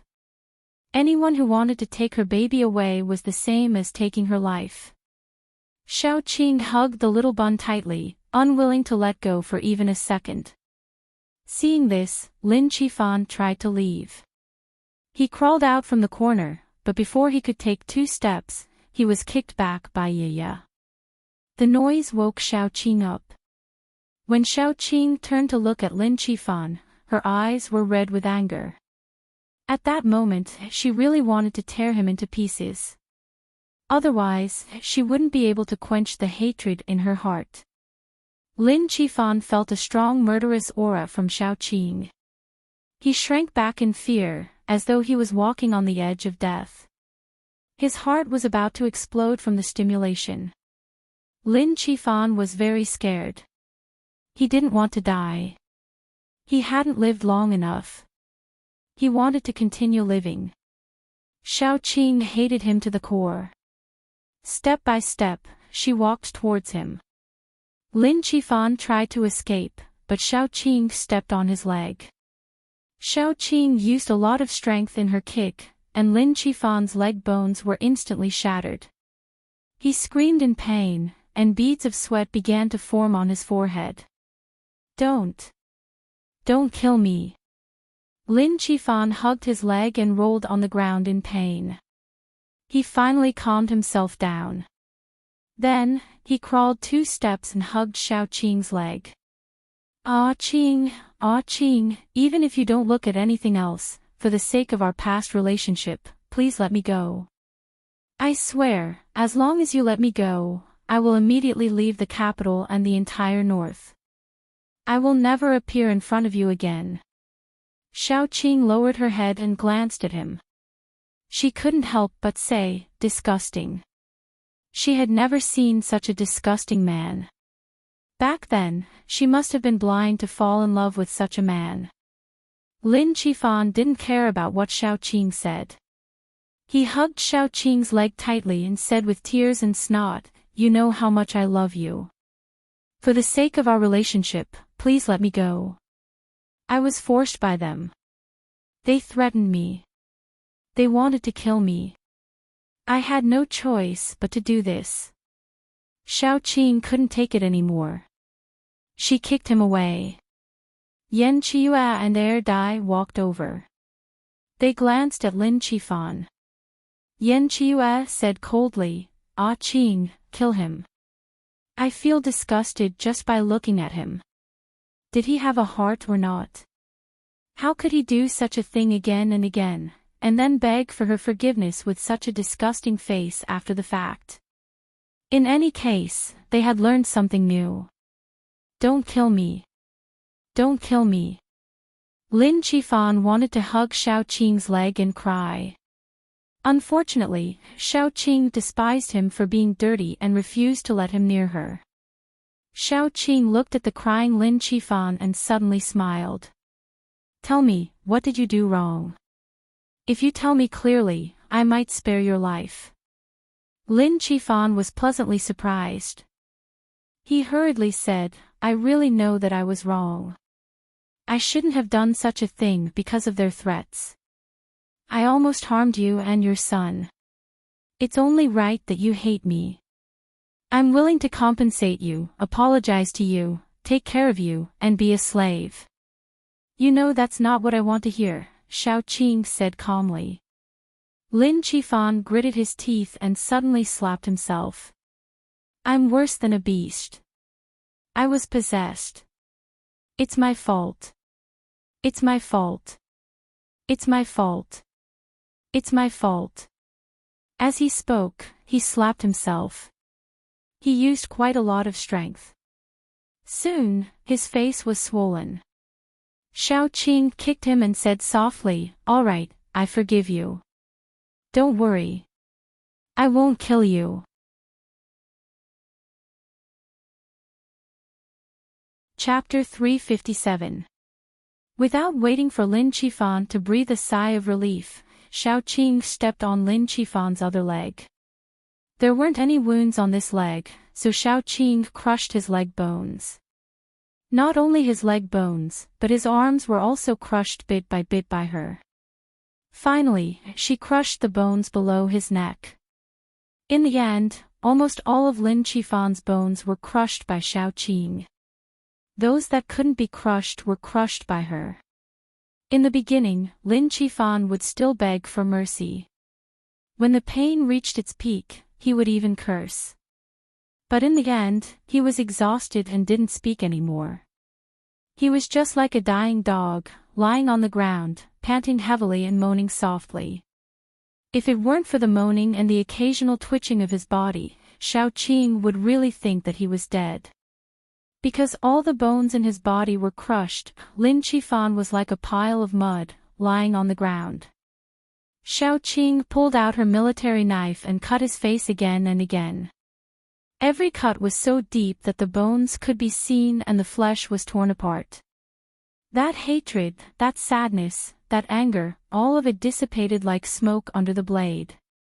When she finally cut off Lin Qifan's tongue, Xiaoqing suddenly felt that the depression in her heart had completely disappeared. After Xiaoqing finished everything, she then thought of a very serious problem. The scene was too bloody and Little Bun would be scared. She hurriedly carried Little Bun and walked out, bringing Yen Chiue and Air Dai with her. Only a pile of flesh was left on the ground. Lin Chifan's bones were all crushed and his face was unrecognizable. Even his tongue was cut off. He could only lie there and wait for death.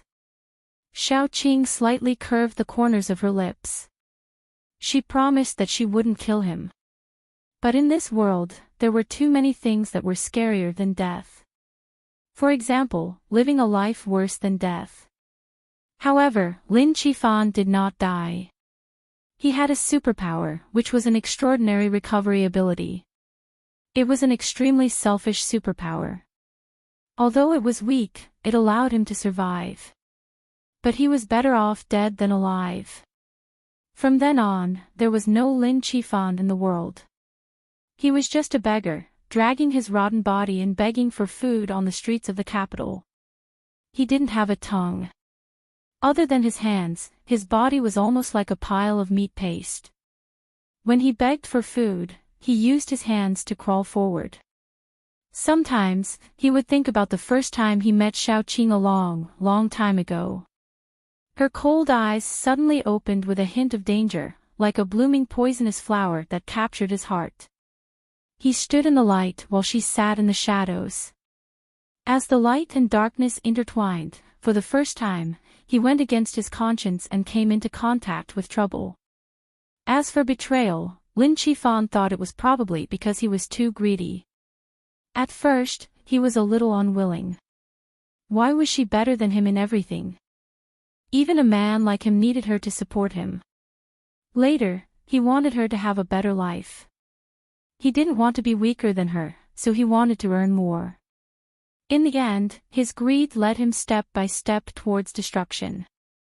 Perhaps this was his nature. Even if he fell in love with someone, the person he loved the most was still himself. Other than himself, he could sacrifice everything else. It wasn't easy for Xiaoqing to find her son. After that, she became a little abnormal. She started to like hugging the Little Bun all the time, whether it was when she was sleeping, eating, or walking. Every single moment. If she left Little Bun for more than a minute, she would panic. On the way back, she hugged Little Bun so tightly that Little Bun almost couldn't breathe.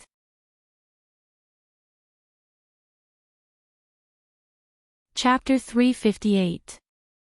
Yen Chiue contacted Mr. Qin and dragged the bodies of the superpowered people back to try to identify them. She wanted to find out who was targeting Xiaoqing. Who had a grudge against Xiaoqing? What was so deep that the other party didn't hesitate to set up a trap to kill Xiaoqing? Xiaoqing was very confused. Who had she offended? In the end, after much consideration, there was only one person left. Wu Buping. Previously, she had interfered in the matter between Wu Buping and Zhu Mochin, causing Wu Buping's plan to target Zhu Mochin to fail. Wu Buping must have hated her. However, such a small matter shouldn't make Wu Buping want to kill her so urgently, right? Xiaoqing scratched her head and sat on the sofa with Little Bun in her arms, waiting for the results. Finally, Mr. Qin came in and frowned. I can't find them. I asked my subordinates to compare all the superpowered people recorded in the entire capital, but they couldn't find any of them. It seems that the person who did this is very cautious. Mr. Qin said with a headache. I still need some time to investigate carefully. Check the superpowered people who have been in and out of the capital recently. Maybe I can find a few of them.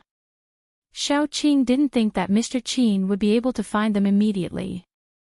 After all, if he wasn't a fool, he wouldn't hire a group of people who were easily exposed to be assassins. Besides, she already had a suspect. Other than Wu Buping, there shouldn't be a second person who had the ability to set up such a trap.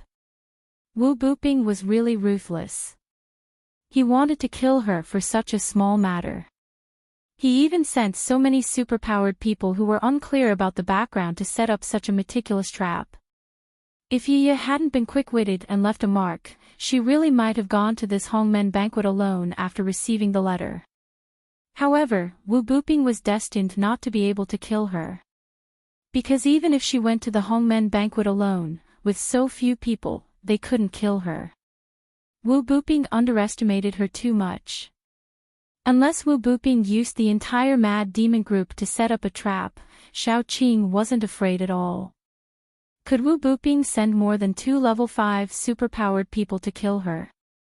Without more than 2 level 5 superpowered people, no one could stop her. Sorry to trouble you, Xiao Qing said sincerely. Father Qin said with a cold face, the child was kidnapped from my house. I have to bear a lot of responsibility, so you don't have to thank me. Xiao Qing's mouth twitched. She wasn't prepared to thank him. Father Qin continued, I heard from the old man that he's almost done researching the strange fog you gave him last time. When he comes back, we can talk about it in detail. Old Master Qin was probably as anxious as Xiao Qing. He immediately led a group of people to look for the little bun. Although Papa Qin had already sent a message to inform him that the little bun had been found, he didn't rush back so quickly. Old Master Qin returned faster than Father Qin had expected. The moment he reached the door, he couldn't help but shout, Where's the baby? Where's the baby? Didn't you say you found it? Grandpa, I'm here. The little bun was snuggling in Xiao Qing's arms. When he heard the sound, he quickly stuck his head out. Old Master Qin ran in like a gust of wind. His heart ached for the little bun, and he wanted to hug him. But when he remembered that he had just lost the little bun under his nose, he was too embarrassed to hug him. The little bun hurriedly went over. He cupped Old Master Qin's chin and kissed him. Then he said, Grandpa, are you worried about the baby? Look at the baby. He's fine. Sigh, the baby is so obedient. Old Master Qin's heart ached terribly. He gave the little bun a loving kiss before they sat down to talk. After talking about the kidnapping, Old Master Qin said, the results of the inspection of the fog are indeed out. It's already a type of chemical weapon. I'm going to send people to keep an eye on Wu Buping and the Mad Demon mercenary group. I think they must be doing similar experiments in secret. Father Qin nodded. Otherwise, it's impossible for them to develop this fog and directly make it into a weapon. This can only be made after many experiments. Xiao Qing's thoughts were almost all on the little bun. She only said, I'll leave everything to the two of you. I think the Mad Demon mercenary group is very dangerous. It's best to send more people to keep an eye on them, just in case. Old Master Qin nodded and said, We'll settle this matter tomorrow. The most important thing now is to investigate. The entire capital should know about the people targeting you and the baby. You're living in the Qin family, so there aren't many people who would dare to make a move. Xiao Qing thought for a moment and said, I want to take the child and leave the capital first. Before she could finish speaking, Old Master Qin's eyeballs were about to fall out of their sockets. He was expressionless, but his voice sounded a little aggrieved. Is it because of this kidnapping incident? He was indeed in the wrong this time. He shouldn't have left the little bun alone outside. Otherwise, such a thing wouldn't have happened. Old Master Qin's confidence was very low, and his mood worsened. He had promised Xiao Qing that he would take good care of the little bun, but in the end, the little bun was kidnapped. More importantly, Xiao Qing was the one who found the little bun and saved the little bun. This made the old man even less confident. But he really didn't want the little bun to leave. He liked the little bun very much, just like how he liked his own grandson. But now that the little bun was leaving, he didn't know when he would be able to see him again. The capital was so far away from S City. Xiao Qing and the little bun couldn't come over every few days. First of all, there wasn't enough time. This meant that it would be very difficult for him to see the little bun again. Old Master Qin was very dispirited. He felt wronged and pitiful. He huddled in the corner and didn't say a word. Because he knew that he had no right to ask the little bun to stay. Seeing Old Master Qin depressed and sitting in the corner, looking very pitiful, Xiao Qing couldn't help but say, "There's one more thing that I need to trouble you with." Old Master Qin pulled himself together and asked, "What is it?" Xiao Qing smiled and said, "Can you find me a house in the capital? I want to buy a house."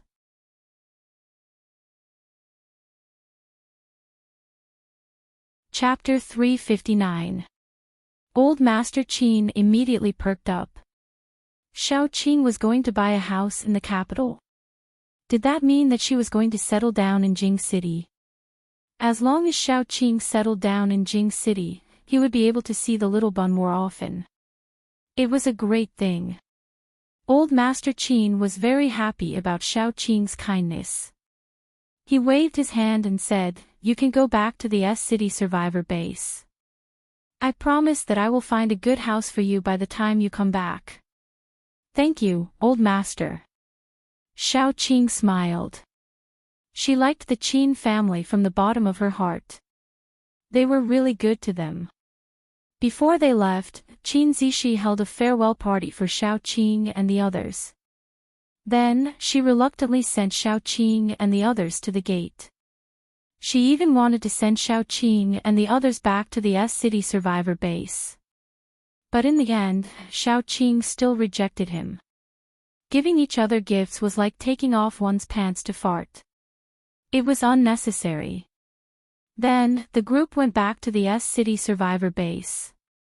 When they arrived, it was afternoon. There were not many outsiders in the base. After entering the base, they found that there were not many people in the base. Xiao Qing asked someone and found out that most of the people in the base had been sent to clean up the original S-City. Because of the rapid evolution of zombies, the current S-City survivor base was becoming more and more unsafe. Therefore, the higher-ups of the base set their sights on the original S-City. They were trying to clean up S-City and rebuild the defense system. Then, they would move all the people in the S-City survivor base into the city. In this way, the safety index would be much higher. However, it was not easy to clean up a city, especially a city that had been occupied by zombies for a long time. Zombies ran rampant in the city. There were 3rd-level zombies, 4th-level zombies, and even 5th-level zombies. It was said that a few days ago, the base first cleared the zombies near the electric industry building and took control of the signal tower in S-City. Now, the people in the area had already recovered their communication.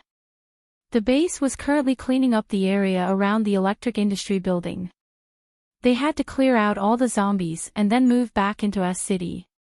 From Xiao Qing's point of view, it was necessary. The current protective measures in the S-City survivor base were simply too crude. Once they encountered a large zombie horde, the entire base would be trampled to pieces by the zombie horde. After moving back to S-City, at least their safety was guaranteed. They didn't have to worry about zombies attacking the city in the middle of the night when they were asleep. After receiving the news, Xiao Qing left with her friends. No matter what, she was about to leave the S-City survivor base and move into the capital survivor base. She had nothing to do with what happened here. When they returned, Fu Jingmo was cooking. Upon hearing that Xiao Qing and the rest were back, Fu Jingmo stopped cooking and ran out with his apron. Fu Jingmo was pleasantly surprised. "You guys are back." Xiao Qing nodded and said, "I'm going to pack up and move to the Kyoto survivor base." Her expression was very calm, but Fu Jingmo was shocked. However, he still said seriously, "I'll go wherever you go." "It's okay." Xiao Qing didn't say anything. She just asked Yan Hanqing to come over and cook. After dinner, the group went back to their own homes to sleep. The next morning, Xiao Qing took her friends and prepared to leave. Before leaving, she had to go to the base and cancel the registration. Then, she would go to the capital and register again.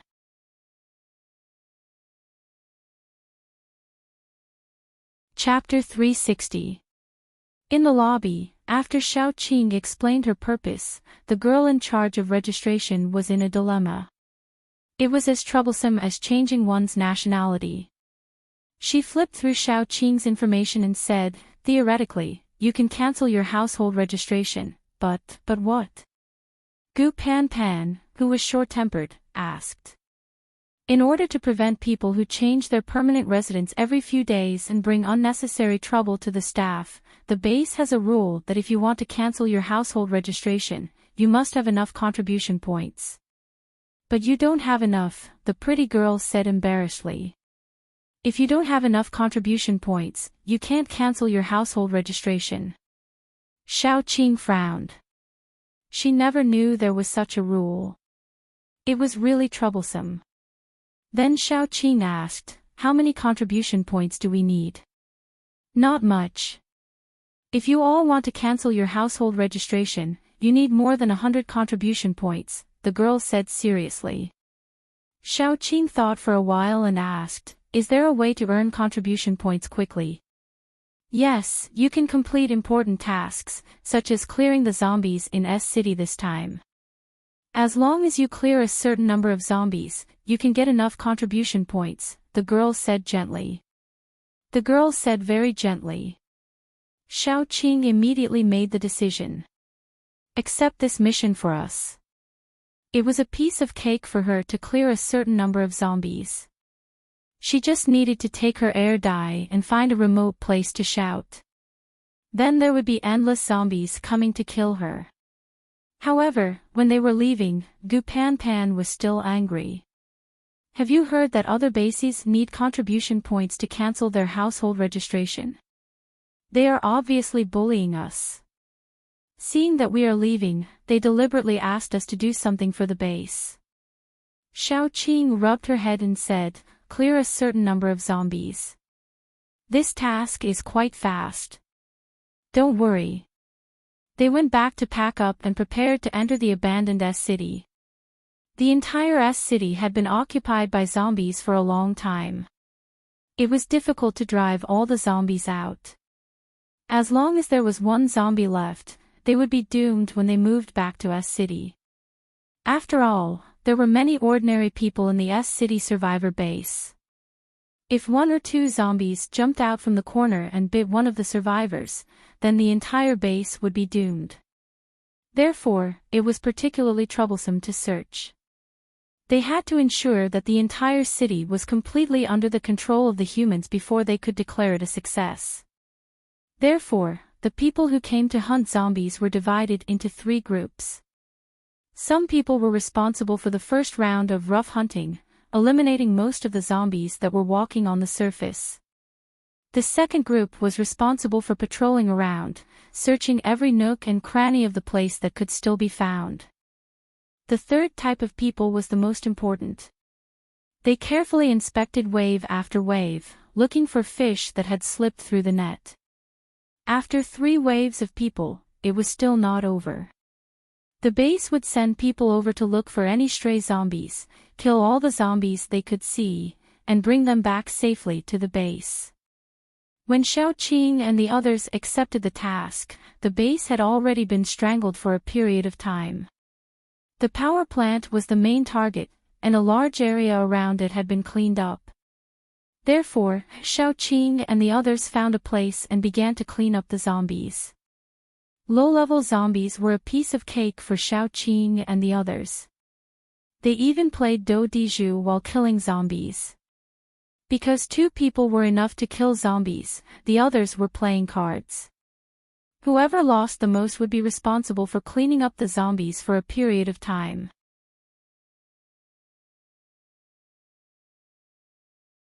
Chapter 361. Even so, it only took them 3 days to clear all the zombies nearby.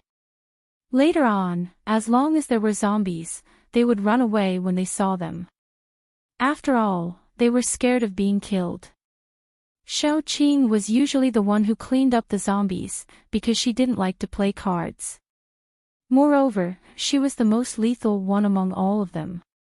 It could be said that Xiao Qing was like a meat grinder, constantly killing zombies. Within a few days, they had collected enough zombie nuclei for contribution points. After collecting enough nuclei, Xiao Qing took them back. She went to the hall and reported the number of zombies they had killed in the past 2 days. Then she took out the nuclei as evidence and quietly waited for them to report the result. The face of the girl in charge of registration changed. She looked at the nuclei and couldn't help but ask, "Did you kill all these?" Xiao Qing nodded and said, "We should have gathered enough contribution points, right?"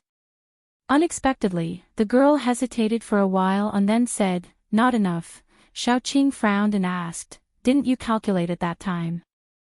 How could it not be enough?" "We killed according to the number you gave us, and there were even some extra." The girl said, "At that time, it was enough, but I miscalculated. It's not that all of you need 100 contribution points, it's that each of you needs 100 contribution points. That's why it's only enough for one person's contribution points." Xiao Qing's face immediately sank. She didn't expect that the base would do such a thing. This was clearly the base's intention, that was, they wouldn't let them go even if they acted shamelessly. Before, everyone only needed 100 contribution points, but now it suddenly became 100 contribution points for each person. Wasn't this playing with them? This was simply bullying them on purpose. Before Xiao Qing could get angry, the girl said, "And this way, you can't prove that these nuclei were all hunted by you this time, so I can't. What the fuck is this?" Gu Panpan had a bad temper. She immediately jumped out and pointed at the girl's nose. Previously, everyone needed 100 contribution points. Now, everyone needs 100 contribution points. Do you have to be so greedy? Gu Panpan slammed the counter and said, "If you don't give me an explanation today, I won't let you off." The girl wanted to cry but had no tears.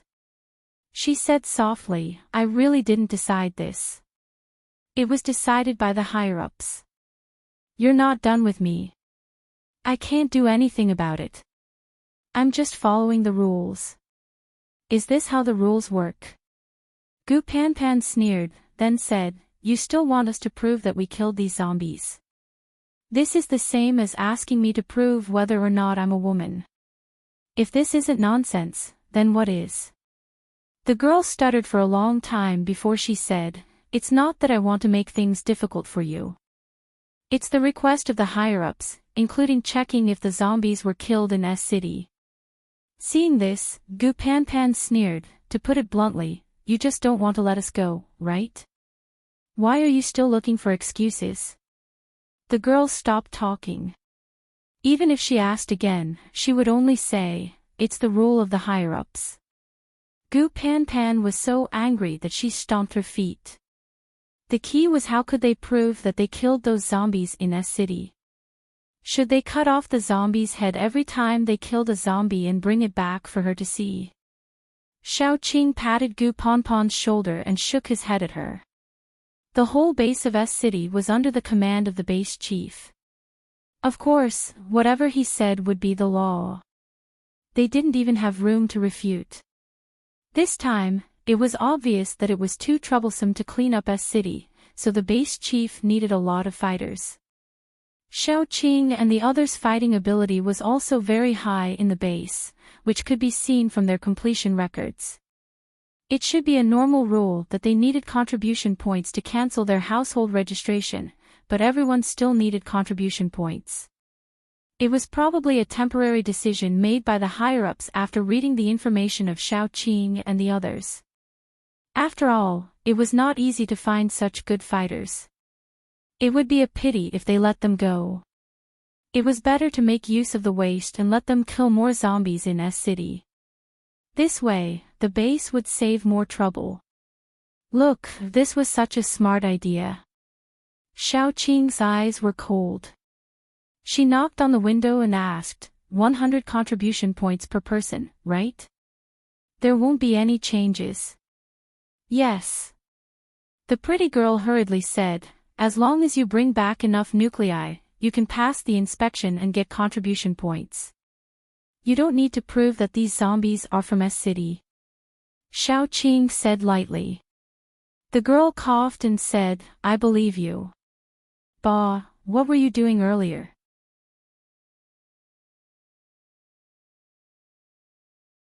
Chapter 362. Like thieves, the group of paranormals slipped into an empty shop along the corner. Only then did they breathe a sigh of relief and sit down to rest. The leader took some compressed biscuits and mixed them with water for everyone. While eating, he asked the only girl in the team, "What's the completion rate of the mission now?" The girl calculated and then said with a bitter face, "It's just close to 70%. Immediately, someone said in surprise, "We've been in S City for more than a week. How come the completion rate is still so low?" Another person chimed in, "That's right, I remember it was 60% 3 days ago." "Xiao Jing, did you calculate it wrong?" The girl named Xiao Jing almost burst into tears at that time. "I didn't calculate it wrong. It's just that we've been robbed too many times in the past 2 days." Speaking of this, everyone was silent. After a long time, one person cursed, "Motherfucker, where did this group of perverts come from? Can't they let us live? We just encircled a nest of zombies, and they came out and harvested all the nuclei like magic. Well, what else can we say when we're not as good as them? Let's get to work." After resting for a while, the leader stood up and said, "The sooner we finish the mission, the sooner we can go back to the base." The group of people left the temporary resting place and continued to kill zombies. They were lucky. Not long after they left the resting place, they encountered a group of second-level and third-level zombies, but there were a lot of them. "Get ready."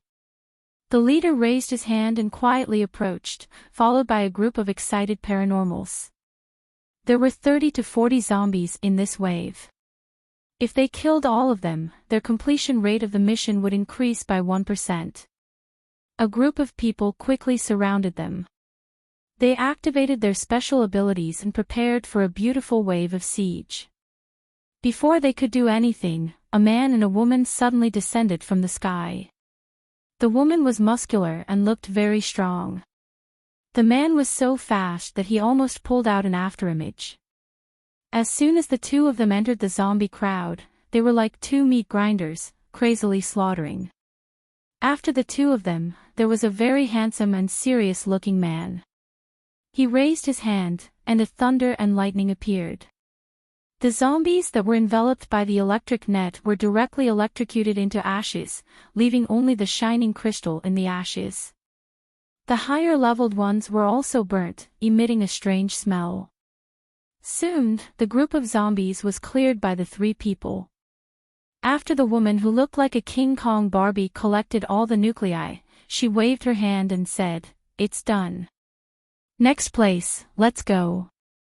The 3 of them were like the wind, coming and going in a hurry, leaving behind a group of people who were dumbfounded as they stared at their departing backs.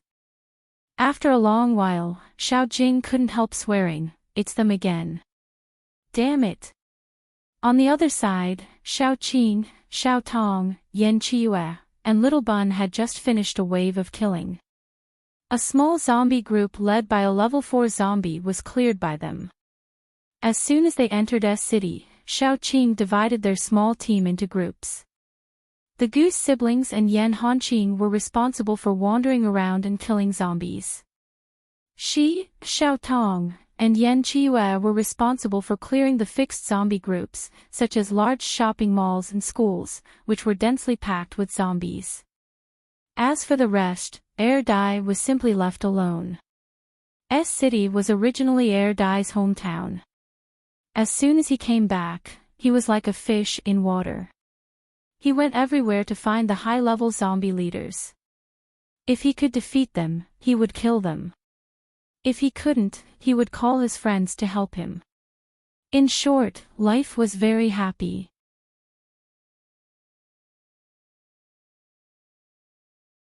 Chapter 363. Every afternoon, the whole team would gather at the designated place and pile up the nuclei. After verifying them, the contribution would be calculated. Now we have 1018 level 2 zombie nuclei, 532 level 3 zombie nuclei, and 41 level 4 zombie nuclei. After calculating, Gu Panpan said to Xiao Qing, according to the calculation, we now have enough contribution points for 5 people. The conversion ratio between contribution points and nuclei given by the staff was simply ridiculous. If it were an ordinary team of paranormals, they might not be able to gather enough nuclei even after several months. Unfortunately, they encountered a group of abnormal people. The weakest one among them, Xiao Bao, was already a level 3 paranormal. A group of level 4 paranormals, Xiao Qing, who was a level 5 paranormals, were simply a zombie harvester. Let's wait for one more day. If we still haven't gathered enough nuclei by tomorrow afternoon, we will gather together and find a place with a lot of zombies to clean up. Xiao Qing gritted his teeth and said coldly. She had a good impression of S City. After all, she had lived there for a long time, and it was also the place where she met Gu Panpan and the others. It was very meaningful. However, what happened in the base had erased all her good impression of it. Now, she just wanted to leave S City as soon as possible and get away from this place completely. Except for that, she had no second thoughts.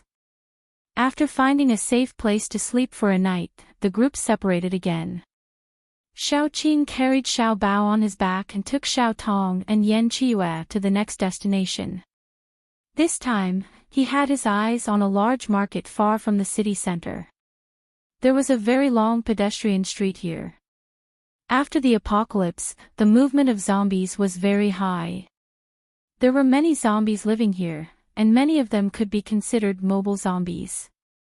If they could clean up from one end of the market to the other, it was very likely that their task would be completed. However, it was very difficult, especially when there was a large number of zombies on the opposite side. After passing through the threshold, Xiao Qing found that there were not many zombies walking on the street, and most of the shops were open. After all, it was daytime, so those zombies didn't come out. Most of them were hiding, waiting for night to come. Xiao Qing didn't want to wait, because when night came, those zombies' strength would be a little bit higher, and they would be very troublesome to clean up. The disadvantage of daytime was that they had to look for zombies in the rooms, and they had to look for zombies one by one, behind the curtains, under the shelves, and so on. In short, zombies could be found in all kinds of strange places, which was quite interesting. Xiao Qing led her friends to look for zombies to kill. The speed at which she killed zombies was frightening. Her vines shot out with a whoosh and skewered a zombie into a stick of candied hawthorn. Soon, those zombies jumped out by themselves. Xiao Qing and the others only needed to walk around to kill a lot of zombies.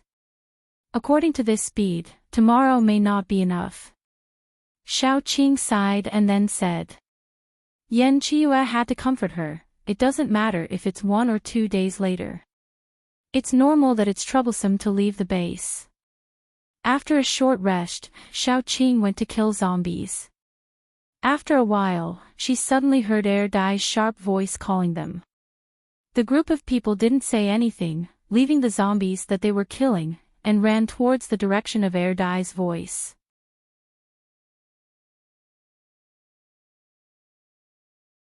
Chapter 364. Luckily, Dai didn't like to be too far away from Xiao Qing, so he had been wandering around nearby. When Xiao Qing and the others heard the noise, they hurried over. Dai was unable to hold on any longer. The ones besieging him were 2 zombies, 2 identical zombies. These 2 zombies were wearing shabby school uniforms. One on the left and one on the right, they besieged Dai. They looked exactly the same.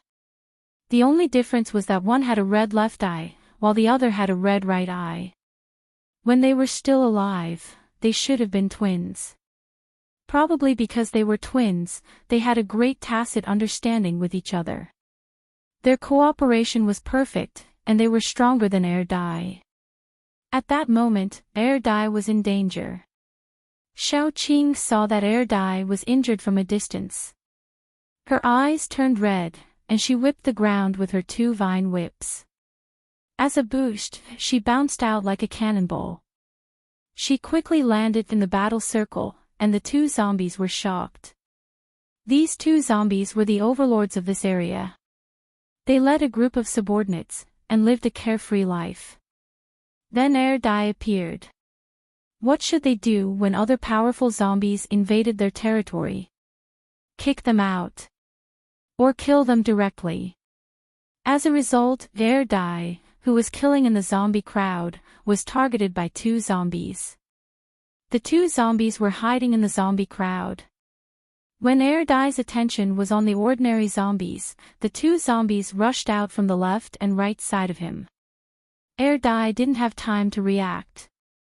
2 pieces of flesh were scratched off, and one of the zombies almost tore off his arm.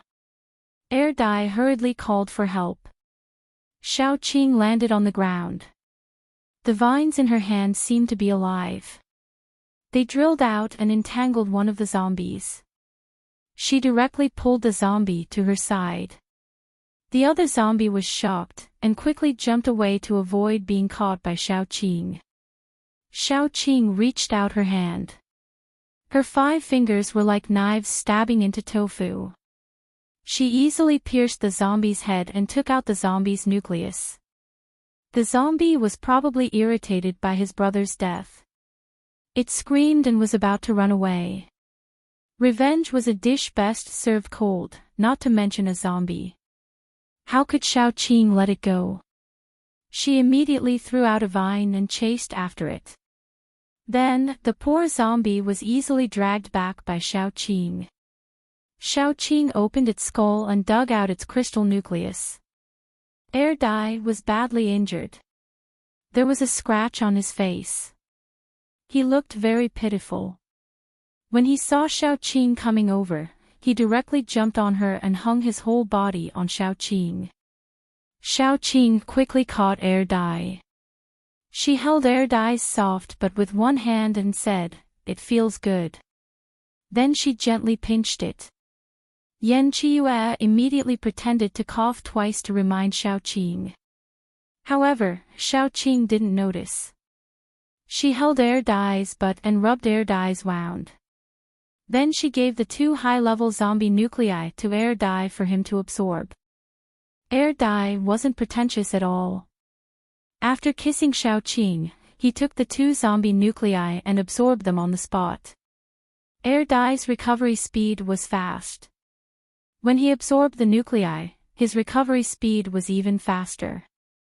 The wounds on his body were almost healed at a speed visible to the naked eye. Especially the scars on his body, even the scars faded away. Moreover, after absorbing the 2 nuclei, Dai's aura was constantly improving. It rose little by little at a very fast speed. When it reached the peak, there was a short delay. Then, with a boom, he became the last level 4 superpower possessor in the team.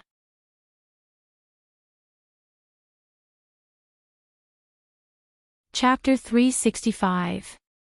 When Xiaoqing saw Dai curled into a ball and shivered in the corner because of his body, her heart ached terribly. Perhaps Xiaoqing had treated Dai like a child at the very beginning. If she hadn't just become a mother at that time, and if it hadn't been for the fact that Dai was different from ordinary zombies, perhaps she would have killed Dai when they first met. However, after getting along with each other for a long time, their relationship had changed. They had gone through life and death together again and again, and the special situation that happened that time had made their relationship impure. If Dai was an ordinary person who could be responsible for his own decisions, Xiaoqing might have chosen to be with him. However, she couldn't do that now. He had no memory and was just like a child. Everything was taught by Xiaoqing. If Xiaoqing was with him now, what would happen when Dai regained his memory? Would he regret it? Would he think that she was taking advantage of him? It could be said that the relationship between her and Dai was really messy. As for Yan Qiue, sometimes Xiao Qing despised herself. When Yan Qiue confessed to her, she rejected his feelings on one hand, but didn't reject his approach on the other hand. It was like a whore who wanted to maintain her chastity. The men around her were all very nice to her, so she couldn't make a choice and could only pretend that she didn't know. However, this couldn't work. Sooner or later, she would have to make a choice. She would choose one of the men and give up the others, or she would choose none and leave with the child. After thinking for a long time, Xiao Qing looked at Dai in the corner and said softly to Yan Qiue, "It's cold at night. I forgot to bring a quilt when I went out." Yan Qiue stared at Xiao Qing for a while and then chuckled, "I'll go outside and find some clean beds." Yan Qiue definitely knew what she was going to do. Xiao Qing felt bitter in her mouth. She asked Dai to play with the little bun at the door and then walked to Dai. Dai lowered his head silently. There were blue veins on his neck because of his endurance. He didn't know where the unbearable pain came from and how to relieve it. However, he didn't want Xiao Qing to feel embarrassed, so he would rather continue to endure it. Xiao Qing touched his neck and whispered, "Raise your head and look at me." Dai raised his head obediently. There was still some grievance in his eyes, and he looked pitiful. Xiao Qing lowered her head and kissed Dai's eyes gently. Then she said, "Close your eyes. Don't look at me." She felt disgusted when she was looked at by such pure eyes.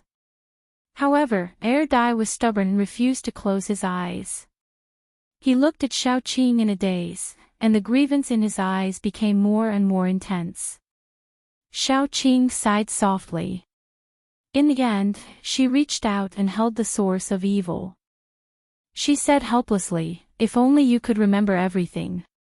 Then she wouldn't have to feel guilty and bear such a burden. She could make her own decision clearly and decisively."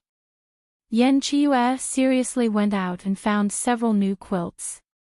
Then she hugged the soft quilt and sat at the door for a long time. Occasionally, there would be one or two low gasps and Dai's suppressed roars from inside. Every time this happened, his fingers would grip the corner of the quilt so tightly that his knuckles would turn white. How could he not be jealous? He was so jealous that he went crazy. How could he not be sad? He was so sad that he wanted to die. How could he not be resentful? He hated her so much that his heart, liver, spleen, and lungs were all in a mess. The woman he cherished, the woman he was willing to treat as his queen, was doing the most intimate thing with another man at this moment. However, he couldn't do anything but swallow the sweetness in his throat.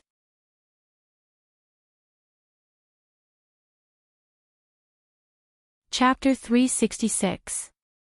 If someone were to pay attention to Yan Qiue at this moment, they would discover that his eyes were completely red and his expression was twisted into a hideous expression due to the extreme repression. The jealousy, pain, and torment that welled up in his heart nearly drove Yan Qiue crazy. He raised his hand and fiercely bit his wrist, tearing open his flesh and letting his blood drip out.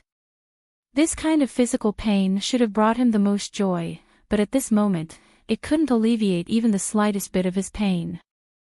Yan Qiue curled into a ball and continuously bit the skin on his arm. In the end, he knelt on the floor and hugged the blanket. He buried his face in the blanket and tightly covered it until the feeling of suffocation caused his mind to go blank. Only then did he slowly let go of his hand and lay on the floor, losing all his strength. After a long, long time, there was no sound in the room. Yan Qiue fiercely rubbed his face and tried his best to make his expression look more normal. Then he pulled his sleeves and covered his scarred arm before walking in with the blanket. There was still an ambiguous atmosphere in the room. Xiao Qing was already dressed neatly and expressionlessly walked into the room with Dai in her arms. Yan Qiuyue followed and then took a step before Xiaoqing. He changed the old blanket on the bed, cleaned the dust, and put on the new one. Then Xiaoqing put air dye under the blanket. Air dye had already fallen into a deep sleep. Xiaoqing pulled the blanket over him and for a moment, she didn't know what to say. The atmosphere was extremely awkward. Yan Qiuyue lowered her delicate eyes. After a while, she tried to find a topic to talk about. When we reach the capital, I must tell old Master Qin to find a spacious house for me. I want to buy a large bed, the kind that can allow several people to roll around on it. It's comfortable to sleep. Qiuyue, do you like freedom? Xiaoqing didn't want to disturb air dye, so she walked to the balcony.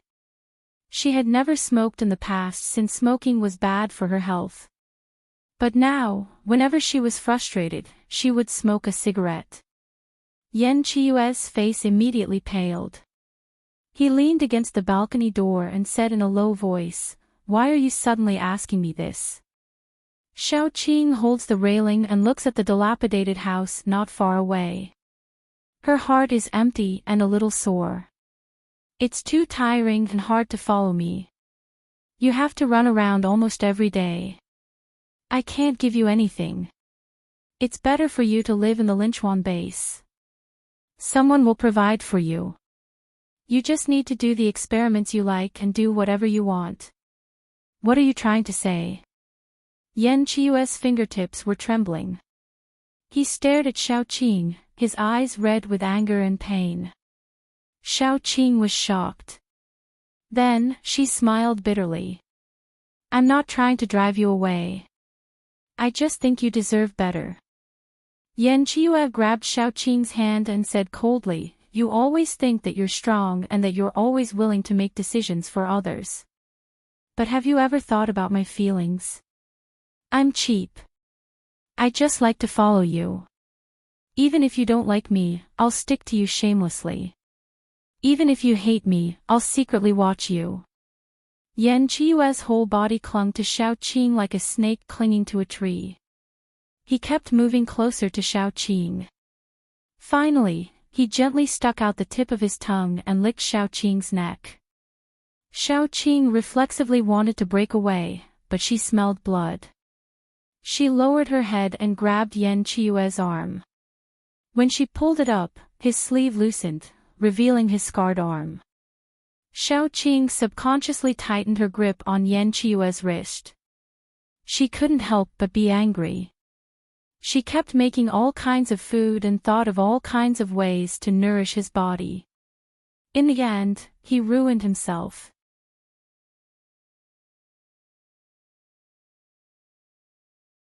Chapter 367.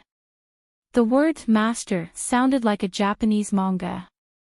It was filthy and full of filth. Promise me this once. Yan Qiuyue looked at Xiaoqing pitifully. Xiaoqing felt her scalp tingle. She had to say, I'll do as you say.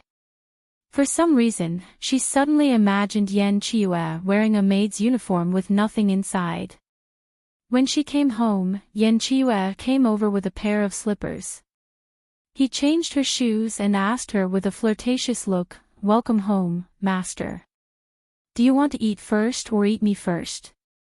Ah, that's so scary. Can I choose to eat air dye first? After much difficulty, Xiaoqing finally finished applying the ointment on a certain one. Xiaoqing glanced at him and saw that his upper body had been torn to shreds by Xiaoqing. His pants were also unrecognizable, and one of his shoes was still hanging outside the window. From the front, it looked normal. From the back, it was full of red whip marks. It was very ambiguous. Xiaoqing had no choice but to carry Yan Qiuyue and walk into the room. In the end, she stuffed him into the quilt. Yan Qiuyue only had his head exposed. He lay in the quilt happily and whispered, It's already so late. Come in and sleep. If you don't eat, Xiaotong still has to eat. Xiaoqing rolled her eyes. She reached into the quilt like a rogue and slapped Yen Chiue's butt. Then she said, "Sleep well. I'll go and cook." After she went out to cook, Yen Chiue turned over with a melancholy face and stared at Dai. In fact, as long as Xiao Qing was willing, he was willing to share Xiao Qing with Dai. Just like before, the three of them lived a good life together. But needless to say, Xiao Qing was the kind of person who would instantly turn into an old cadre when faced with such a situation. She would never agree to such a ridiculous thing. In fact, if it was possible to monopolize Xiao Qing, who would be willing to share her with other men? Even he was unwilling to do that. He just didn't want to lose Xiao Qing because he knew very well that in Xiao Qing's heart, Dai would always be more important than him. If one day, Xiao Qing was willing to accept both of them at the same time, he would be the one taking advantage. Because the first person to meet Xiao Qing and enter Xiao Qing's heart was Dai, and he was just a latecomer. On the other side, Xiao Qing finished cooking and fed Xiao Tong and Little Bun. She asked Xiao Tong to take Little Bun to sleep and then went back to the house. The two men were lying on the bed, sleeping soundly. They consciously left the middle space, just enough for one person to lie down. It felt as if the first wife and the second wife were waiting for her to go home and sleep. Xiao Qing struggled for a minute, then got into the bed and prepared to sleep. The two men who were sleeping soundly immediately came up to her, one on her left and one on her right. Xiao Qing's mouth twitched, but she couldn't be bothered and fell asleep. The next day, Dai was the first to wake up. He turned sideways and peeked at Xiao Qing. His eyes were filled with joy, satisfaction, and a little shyness. Xiao Qing cared about him after all. She didn't want him to suffer, and she didn't want him to suffer. Thinking of this, he was satisfied. The next to wake up was Yen Chiue, but Xiao Qing was the last to wake up. She had done 2 physical activities in a row last night, and she had thought so much. She was dead tired.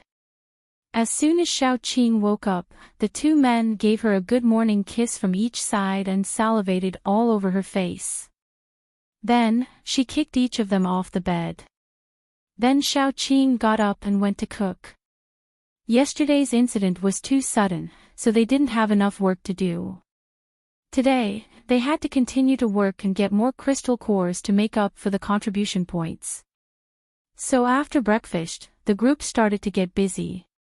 Dai and Yen Chiue, who were satisfied, were very active today, especially Dai. He was like the wind, rushing here and there. Every time he came back, he would hold a pile of crystal cores and give them to Xiao Qing as if they were treasures. His behavior was just like a boyfriend in love giving gifts to his girlfriend. And he was much crazier than those boyfriends. Every time he came back, he was hurt all over, but he didn't get tired. In the end, he was slapped to the ground by Xiao Qing and calmed down. Okay, now that we're full, it's time to work. The whole city was not small. Even if all the paranormals in the capital were called to clean it up, it would take more than a month to finish the preliminary cleaning. After the preliminary cleaning, there would be a second cleaning, and even a third cleaning. They had to check round by round until they were sure that there was not a single zombie in the whole city. Only then could the survivors in the base move in. So the S-City survivor base almost mobilized all the paranormals in the base to clean up S-City. The expected goal was to move into S-City within half a year. Xiao Qing led her friends. No matter where they went, they would meet the cleaning teams of the S-City survivor base. Generally speaking, she would avoid them. If they met a large number of zombies, she would take her friends and cut them up. Therefore, their fame soon spread to all the paranormal squads in S-City. Almost everyone knew that there was such a squad, known as the Zombie Meat Grinder, crazily cleaning up zombies everywhere. The north of the city has been cleaned up by them. Let's go to the south. Xiaoqing pointed at the crystal cores and said helplessly. Okay, let's inform them. We'll go there first. Yan Hanqing nodded seriously, then gave the signal to Yan Qiue and the others. After a simple communication, Xiaoqing led Dai and the others to the south of the city. They didn't know whether they were lucky or unlucky, but soon after they arrived at the south of the city, they encountered a large number of zombies.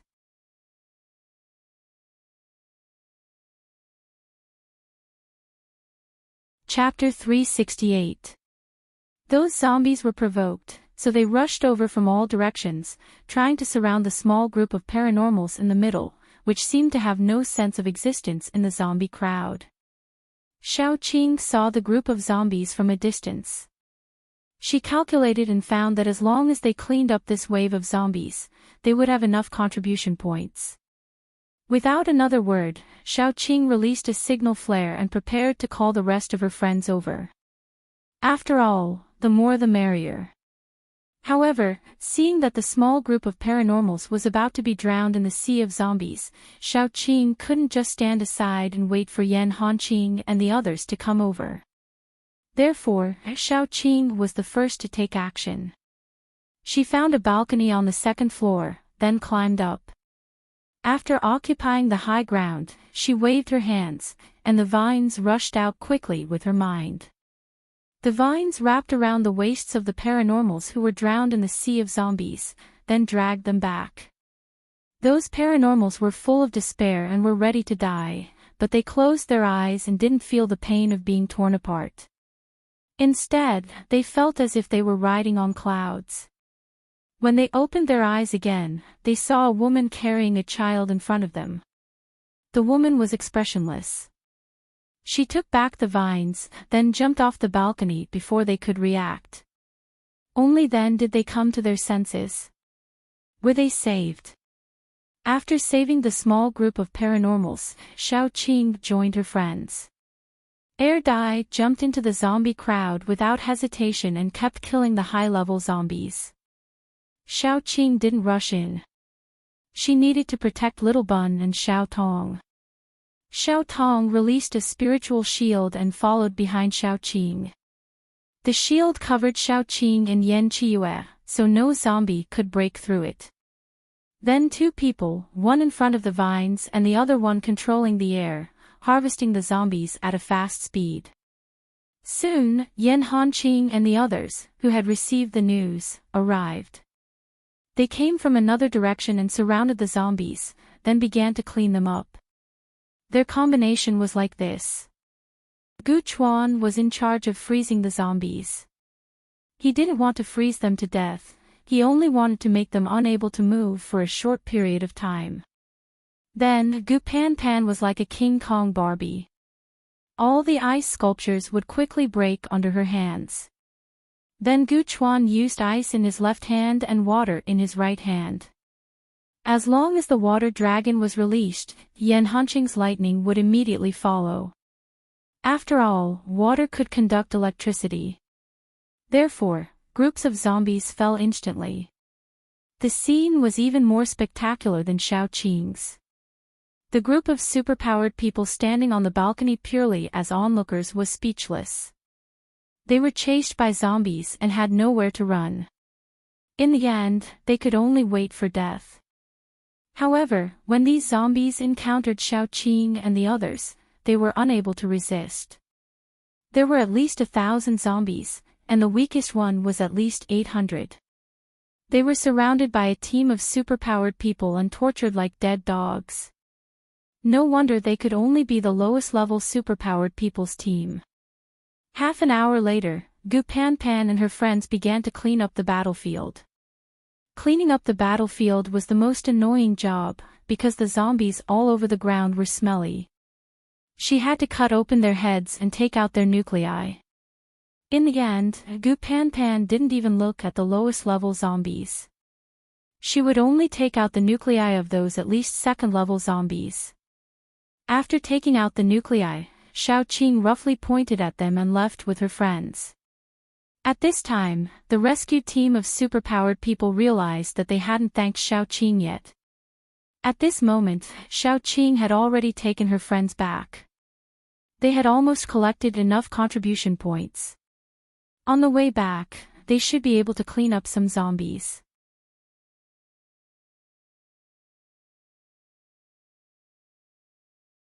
Chapter 369.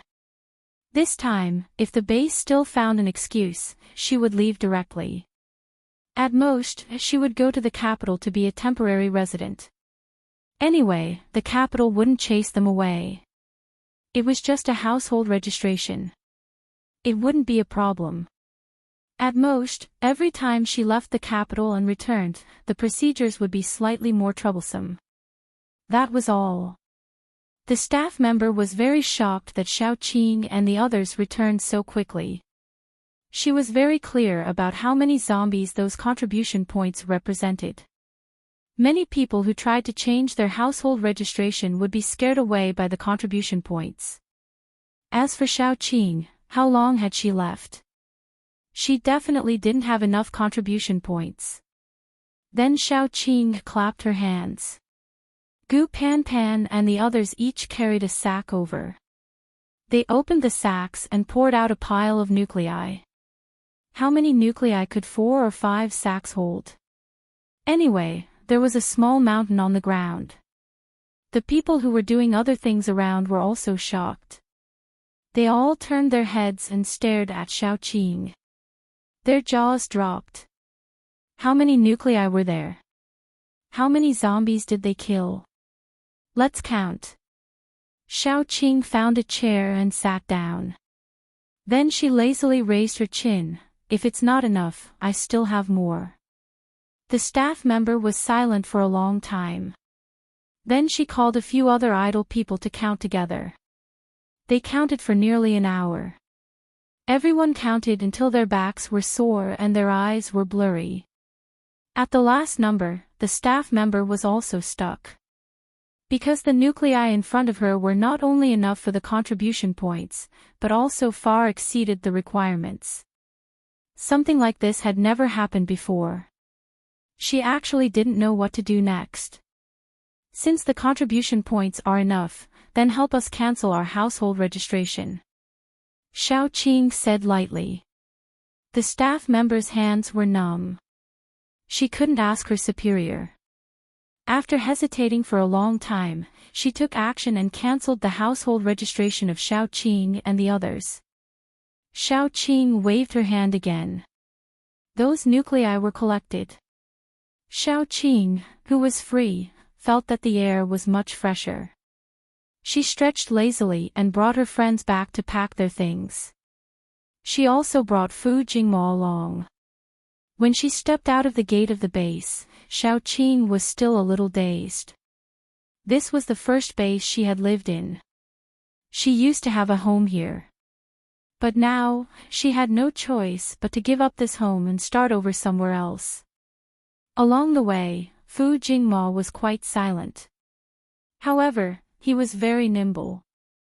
He often helped Yan Hanqing with cooking and helping out. Even if Xiaoqing didn't like him, she had to admit that Fu Jingmo was a decent person. At least, no one could find fault with him. After leaving the base, Xiaoqing and the others rushed to the capital at full speed. It only took them half the usual time to reach the capital. Old Master Qin had already sent someone to wait at the gate of the capital city. As soon as Xiaoqing arrived, that person ran back to report. Hence, when Xiaoqing and the others arrived at the gate of the Qin residence, Old Master Qin was already waiting there. He went up and hugged Little Bun. My baby, let Grandpa see. Have you lost weight in the past 2 days? Little Bun puffed up his cheeks. I haven't lost weight. Grandpa, look. I'm fat and spicy. The old man was amused. Although he really wanted Xiaoqing and the others to continue living in the Qin residence, he knew that Xiaoqing couldn't stay there forever. Hence, Old Master Qin directly said, I've already found a house for you.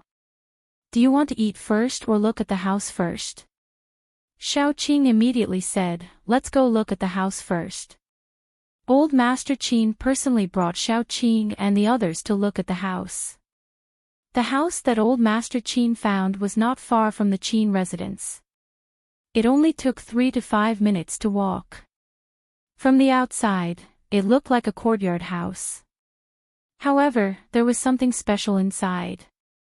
There was a flower bed and a 2-story bungalow. It looked very nice.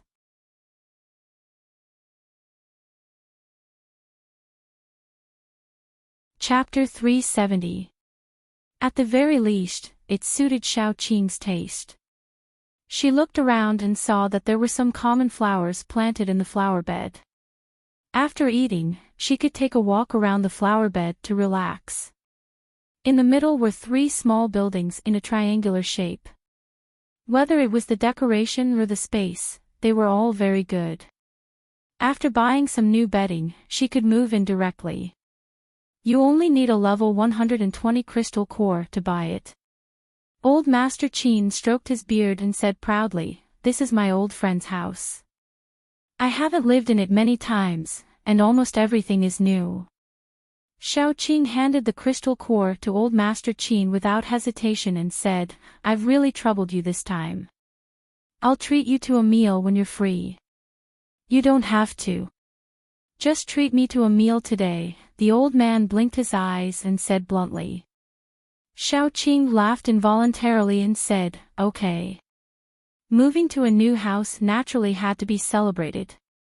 Xiao Qing first took people out to buy new bedding and some vegetables and fruits. She decided to celebrate tonight. No matter what, moving to a new place was worth celebrating. That night, Yan Hanqing cooked a table full of dishes and brought Old Master Qin to celebrate moving. Moving was a big event, so when they celebrated, they couldn't help but drink some wine.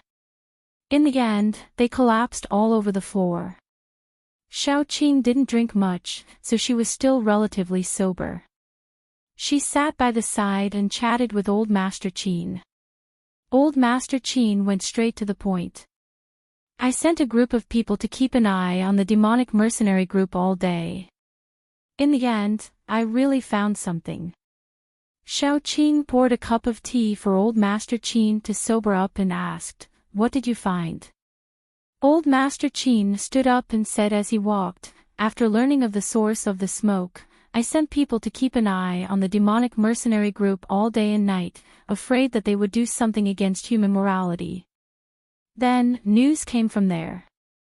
At the very least, they have the intention to do that thing." Old Master Qin said with an ugly expression, "I'm really worried that they'll use living people." Xiao Qing knocked on the table and said, "This matter needs to be observed for a while before we can be sure. What I'm most worried about right now is that they might already be making other chemical weapons. Let's wait and see." Old Master Qin sighed, "If we discover that the demonic berserk mercenary group is a malignant tumor, I will definitely bring my men to flatten it.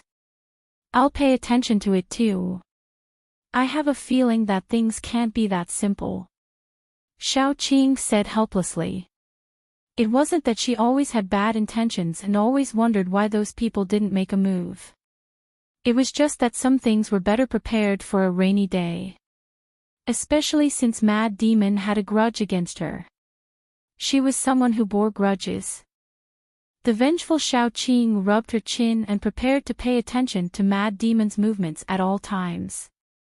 After putting this matter aside, Xiao Qing chatted with Old Master Qin for a long time about the little bun's daily life. She also learned that Qin Zishi had gone out to do a mission again. After all, Qin Zishi was the only child of the Qin family. In the future, he would definitely take over the Qin family's current power. If he didn't have some ability, he wouldn't be able to control the situation and support the Qin family. At this point, Old Master Qin was a little melancholic. In his life, he had experienced ups and downs. It could be said that he was proud of his life. In his old age, his son was quite filial and his grandson was also obedient. There was only one thing that stuck in his heart. That was that his son and grandson were like enemies all day long, but there were some things that he couldn't say. He couldn't blame his son for remarrying after his wife died, right? Or blame his grandson for refusing to accept a stepmother. In the end, the relationship between his son and grandson became more and more strained day by day. Old Master Qin was so worried that his hair had already turned white. Usually, he wouldn't say these things to Xiao Qing. However, today, after drinking a little, he let go. He patted Xiao Qing's shoulder and sighed. I've never seen Xiao Shi so close to anyone. Ah, Qing, if you have the chance, help me persuade him. How can a good father and son live like enemies? I'll remember. Xiao Qing supported old Master Qin and sent him home. Only then did she heave a sigh of relief. She had come back to torment her family. The one who drank the most was Gu Pan Pan. The others didn't drink much, but unfortunately, they couldn't hold their liquor well. Thus, only Er Dai and Yan Hanqing were still standing. Even Gu Chuan sat on the sofa in a daze. His face was expressionless, but there was a red cloud on his cheeks. He looked as if nothing had happened, but in fact, he was so drunk that he couldn't tell north from south. In the end, Yan Hanqing was responsible for taking care of Gu Chuan in the room. As she was underage, Xiao Tong, who wasn't allowed to drink, took care of Gu Pan Pan. The little bun was thrown to Er Dai. Xiao Qing carried Yan Qiue upstairs.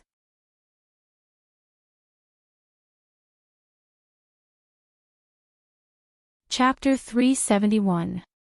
As long as her enemy was having a hard time, she would have a good time.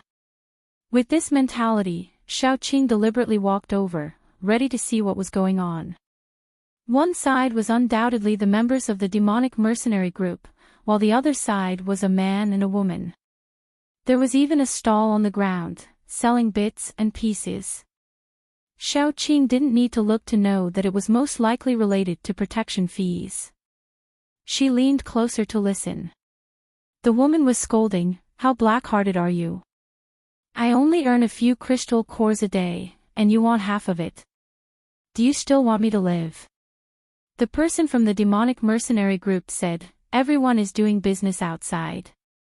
We take people's money and eliminate people's disasters. You're not the only one who pays protection fees. Why do you think it's too much?" The woman sneered and said, "We don't need your protection, okay? I won't pay this protection fee." The leader of the demonic mercenary group sized him up and said with a lewd smile, "It doesn't matter if you don't pay. Pay with your body. Let us brothers do you once, and this month's protection fee will be waived." The woman spat and covered her chest vigilantly. She pursed her lips tightly. She had several orphans to raise in her family. The money she earned from running a stall was only enough to feed the children in her family. When the harvest was good, she could even add some meat to the children in her family. However, these people clearly saw that they were easy to bully. They opened their mouths and wanted to take half of the profits. If these crystal cores were handed over, those children would starve. Therefore, no matter what, the woman was unwilling to compromise. When the man beside her saw this, he hurriedly said, "Isn't it just protection fees? We'll pay." He gritted his teeth and smiled apologetically. Women have long hair and short knowledge. Don't lower yourself to his level. I'll hand it over right now. He opened his pocket and counted for a long time. He counted 10 crystal cores and was about to hand them over to the demonic mercenary group when the woman's eyes turned red. She snatched the crystal cores and said aggrievedly, "I can't give them to them. Don't forget, little Yang is still sick. I'm counting on today's income to buy him something good to nourish his body. Juan, give me the crystal core." The man hurriedly urged her, but she just held on to the crystal core and refused to give it to him. She didn't give it to him, but instead, it was in line with the demonic mercenary group's thoughts. He smiled and said, "Since you don't want to give me the crystal core, then you can use your body to pay for it." The man hurriedly said, "I'll give it to you right away." Then, he started arguing with the woman. The person from the demonic berserk mercenary group waved his hand indifferently and said, "I'll tell you today. Regardless of whether you give it to us or not, we'll definitely play with this woman." He clapped his hands and said, "Brothers, let's go. We'll have meat in a while, and everyone will have a share." The members of Mad Demon beside him began to jeer excitedly and slowly approached the two of them. The man's expression immediately changed. He shielded the woman behind him and looked at them warily. Seeing that they were really going to do something bad to the woman, the man whispered to the woman, "If the situation turns bad, I'll stop them. You run quickly." The woman grabbed the man's sleeve and gritted her teeth. "It's broad daylight, and there's a patrol team from the capital. How dare you? I'll let you see if we dare." The captain of the demonic berserk mercenary group took a step forward and pushed the man away. He was about to pull the woman into his embrace. The woman retreated in shock. The man hurriedly went forward to stop her. As he stopped her, he shouted, "Run!" At this moment, the remaining members of the demonic berserk mercenary group had already surrounded him. They pressed the man to the ground and punched and kicked him. As for the captain, he grabbed the woman and pulled her into his embrace. The woman tried to resist, but he easily grabbed her hands and wantonly took advantage of her. You're tuning into the LoveLore Library YouTube channel. We're so grateful for your support, and don't forget to subscribe to join us on this incredible journey through captivating stories. Your generosity through donations truly makes a world of difference, as it's the primary source of revenue that allows me to expand and enhance this channel for you. Thank you from the bottom of my heart for being a part of this adventure.